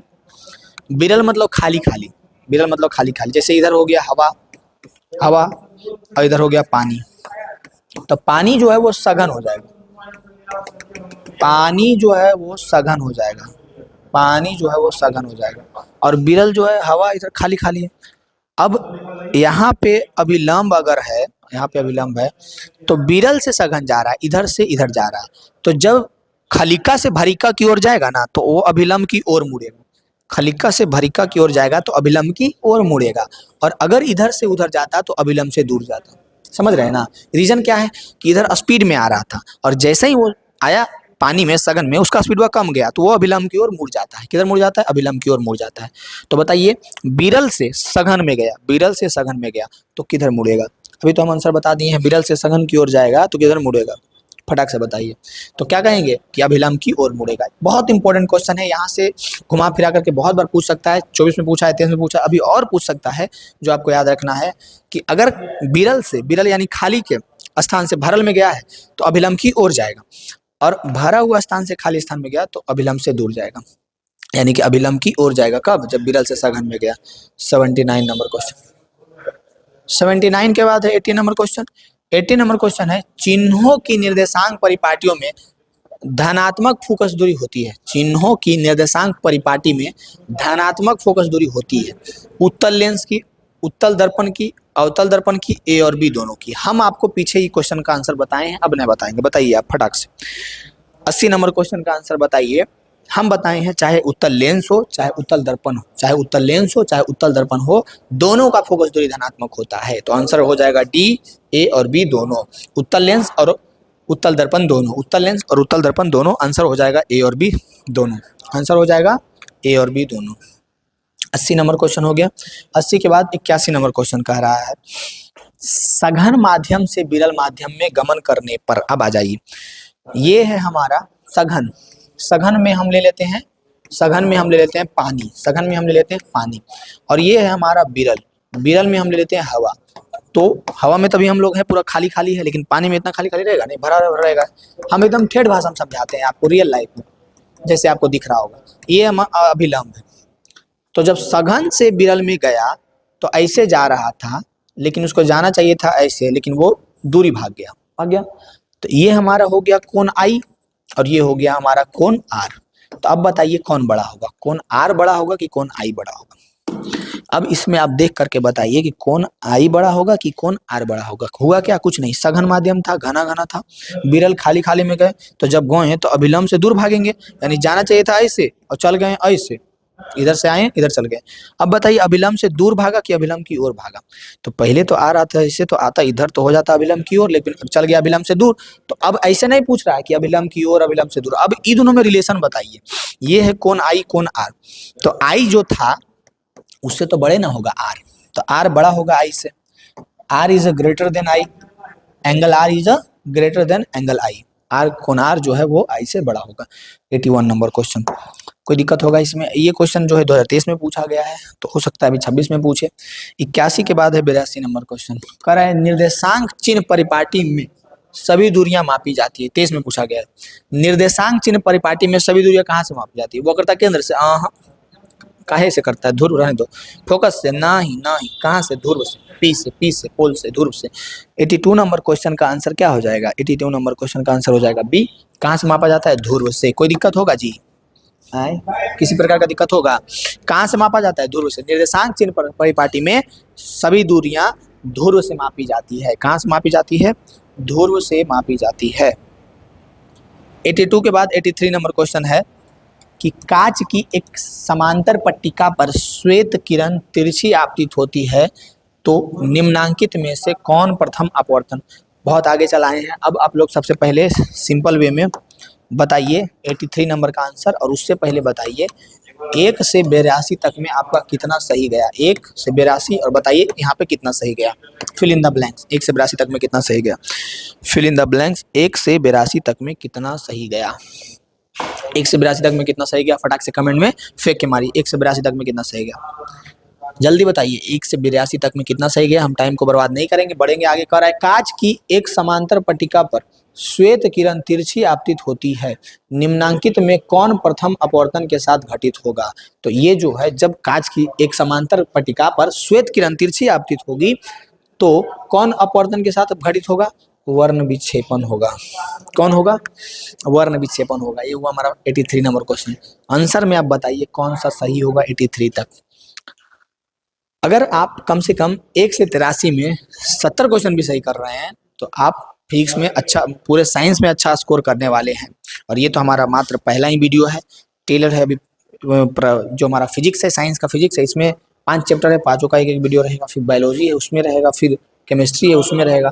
तो हर एक का आप एक एक समय निकाल करके दे देते हैं, देख लेते हैं, तो एग्जाम में आप बहुत बेहतर करने वाले हैं। क्वेश्चन 83 नंबर क्वेश्चन तक अगर आप संतुष्ट हैं तो हम लोग आ जाते हैं 84 नंबर क्वेश्चन की ओर। 84 नंबर क्वेश्चन में बस आपसे पूछ रहा है कि बउआ नुनू बताइए कि वायु का निरपेक्ष अपवर्तनांक वास्तव में कितना होता है। वायु का निरपेक्ष अपवर्तनांक जो है, वायु का अपवर्तनांक जो है वो कितना होता है। जैसे कि अगर हीरा का अपवर्तनांक पूछा था 2.42 बोले ना जी, वैसा ही वायु का पूछे, हवा का पूछे, एयर का पूछे, बात तो एक ही क्या होगा। तो वो जो है कितना होता है, 1 के बराबर होता है कि 1 से कम होता है कि 0 होता है। जल्दी बताइए, आपको एक चांस दिया जाता है। 1 से अधिक होता है, कितना होता है, 1 पॉइंट समथिंग, 1 से अधिक होता है। ठीक है, चलो ठीक है। 84 के बाद 85 नंबर क्वेश्चन में है, ध्यान से देखिए और बताइए, प्रकाश की किरण को मोड़ने की क्षमता को क्या कहते हैं। हम अभी बताए थे पीछे, जब हम बता रहे थे कि ये हमारा उत्तल लेंस है, ये एक जगह पे सभी प्रकाश को मिलाता है। ये हमारा अवतल लेंस है, ये सभी प्रकाश को दूर दूर भगाता है। तो जो जितना अधिक एक बिंदु पे मिलाएगा वो उतना अच्छा उत्तल लेंस होगा, और जितना ज़्यादा भगाएगा दूरी दूर वो उतना अच्छा उत्तल लेंस होगा। तो प्रकाश की किरण को मोड़ने की क्षमता को क्या कहते हैं, लेंस की क्षमता कहते हैं। प्रकाश की किरण को मोड़ने की क्षमता को क्या कहेंगे, लेंस क्षमता कहेंगे। और कोई भी लेंस लगाता है जो भी व्यक्ति, तो वो अच्छा लेंस कब होगा, जब वो कितना अधिक प्रकाश की किरण को मोड़ रहा है या कितना अधिक प्रकाश की किरण को इकट्ठा कर रहा है, मतलब एक बिंदु पे या फिर अलग अलग दिशाओं में, वो उतना अच्छा लेंस होगा। 85 नंबर क्वेश्चन। 85 के बाद 86 नंबर क्वेश्चन देखिए। 86 का रहा है वायु में अभिसारी लेंस। वायु में अभिसारी लेंस कौन सा होगा, कांच का अवतल लेंस, कांच का समतल अवतल लेंस, कांच का उत्तल लेंस, इनमें से कोई नहीं। वायु में अभिसारी लेंस कौन सा होगा, 86 नंबर का आंसर बताइए। याद रखिएगा, उत्तल लेंस का ही ना काम है अभिसारित करना, मतलब मिलाना। अभी हम इतना बार ये बता चुके हैं ना कि आप अगर दिमाग लगाते, कर रहा था अभिसारी, तो उत्तल लेंस को ध्यान से देखिए, ये क्या काम कर रहा है, मिलाने का काम। और अभिसारित मतलब हम चीख करके बताएं, चिल्ला के बताएं हैं कि जैसे ही देख लिए कि आपके पापा रूम में इंटर कर रहे हैं, फटाक से मोबाइल उठा करके गेम खेलना छोड़ के पढ़े लगते हैं, एकदम मुड़ जाते हैं, एकदम वो क्या हो गए, अभिसारित हो गए। और जैसे ही पापा गए तो पसर गए एकदम टंगा ऐसा आराम से, समझ रहे हैं ना। तो जब पसर जाते हैं तो वो क्या हो गया, अपसरित हो गया। तो अभिसारित किस में होगा, उत्तल लेंस में होगा। अभिसारित किस में होगा, उत्तल लेंस में होगा। 87 नंबर क्वेश्चन को ध्यान से देखिए। निम्नलिखित में से किसका अपवर्तनांक सबसे कम होता है। अपवर्तनांक सबसे कम किसका होगा, जो बताइए किसका होगा। तारपीन का, बेंजीन का, पानी का, किरोसिन का, किसका होगा। 87 नंबर का आंसर बताइए, कमेंट में फेंक करके मार।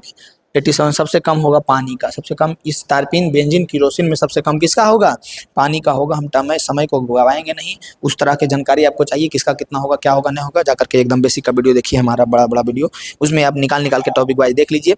लंबा वीडियो होगा 2-3 घंटा का, उसमें देखिए कि किसका क्या होगा, तो आपका क्लियर हो जाएगा। नहीं तो आप डायरेक्ट याद रख सकते हैं क्वेश्चनों को, जैसे हम यहाँ पे प्रैक्टिस करवा रहे हैं। किसी प्रकाश स्रोत के सामने एक गेंद को रखने पर उसकी छाया कैसी बनती है। ये क्वेश्चन जो है 2026 में आने वाला है, इसीलिए कह रहे हैं क्योंकि ये 2025 के सेंटअप एग्जाम में पूछा गया क्वेश्चन है कि किसी प्रकाश स्रोत के सामने एक गेंद को रखते हैं। गेंद कैसा होता है, गोलाकार होता है। गेंद को रखते हैं तो उसकी छाया कैसी बनेगी, त्रिभुजाकार बनेगी, वृत्ताकार बनेगी, चौकोर बनेगी, या इनमें से कोई नहीं। तो गेंद जैसा जो भी चीज का छाया बनता है तो छाया कैसा बनता है, वो वस्तु जैसा है वैसा ही छाया बनता है। तो कह रहा है कि गेंद है तो गेंद है तो क्या त्रिभुजाकार बनेगा, नहीं। कंफ्यूज करने के लिए पहले ऑप्शन त्रिभुजाकार दे दिया। चौकोर नहीं बनेगा, ये वृत्ताकार ही बनेगा। किसी प्रकाश के स्रोत के सामने में जब गेंद रखेंगे तो उसकी छाया कैसी बनेगी, वृत्ताकार ही बनेगी। ठीक है, ये था 88 नंबर क्वेश्चन। 88 के बाद 89 नंबर क्वेश्चन। 89 नंबर क्वेश्चन कह रहा है समतल दर्पण द्वारा बना प्रतिबिंब होता है। समतल दर्पण में कैसा प्रतिबिंब बनता है, ये क्वेश्चन भी 2025 के सेंटअप एग्जाम में पूछा गया है। पूरा उम्मीद है कि 26 में पूछेगा। वास्तविक काल्पनिक ए और बी दोनों, इनमें से कोई नहीं। हम शुरू में ही इस क्वेश्चन को बता दिए थे ना, स्टार्टिंग में इस क्वेश्चन को बता दिए थे कि अवतल दर्पण में कभी भी दर्पण के सामने प्रतिबिंब नहीं बनता है, दर्पण के पीछे ही बनता है। और दर्पण के पीछे बनता है इसका मतलब चीख चीख करके कहेंगे कि काल्पनिक बनता है। कैसा बनता है, काल्पनिक बनता है। समतल दर्पण द्वारा प्रतिबिंब कैसा बनता है, तो चीख चीख करके कहेंगे कि काल्पनिक बनता है। 89 नंबर क्वेश्चन अगर आपका क्लियर हो गया हो तो 90 नंबर क्वेश्चन को देखिए और बताइए कि सरल सूक्ष्मदर्शी में किसका उपयोग होता है। ये क्वेश्चन अभी पीछे हम करवा चुके हैं और यही क्वेश्चन जो अभी पीछे हम करवाए हैं यही क्वेश्चन 2026 के सेंटअप में पूछा गया है और यही क्वेश्चन 2026 के फाइनल एग्जाम में पूछा जाएगा।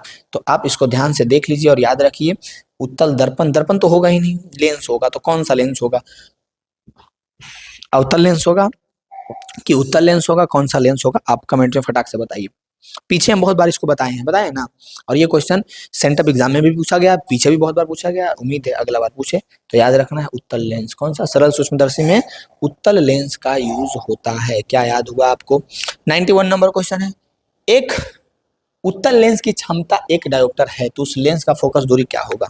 अब देखिए प्लस माइनस सब में दे दिया है, तो प्लस माइनस सब में दे दिया है तो प्लस माइनस का ध्यान हम लोगों को भी रखना पड़ेगा। प्लस माइनस का ध्यान हम लोगों को रखना पड़ेगा। सबसे पहले उत्तल लेंस है ना, तो उत्तल लेंस का क्षमता पॉजिटिव होता है, लिख लो।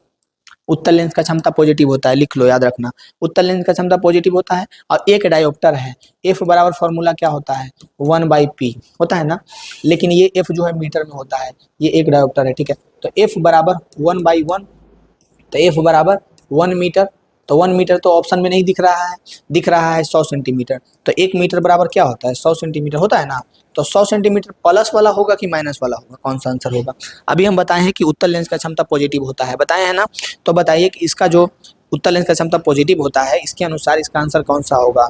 P बराबर एफ बराबर 1/p होता है। P का मान 1 दिया हुआ है तो एफ बराबर 1 मीटर हो जाएगा। चूंकि इसमें एफ मीटर में होता है तो ये मीटर में हो जाएगा और मीटर को सेंटीमीटर में हम लोग चेंज करेंगे तो 100 सेंटीमीटर हो जाएगा।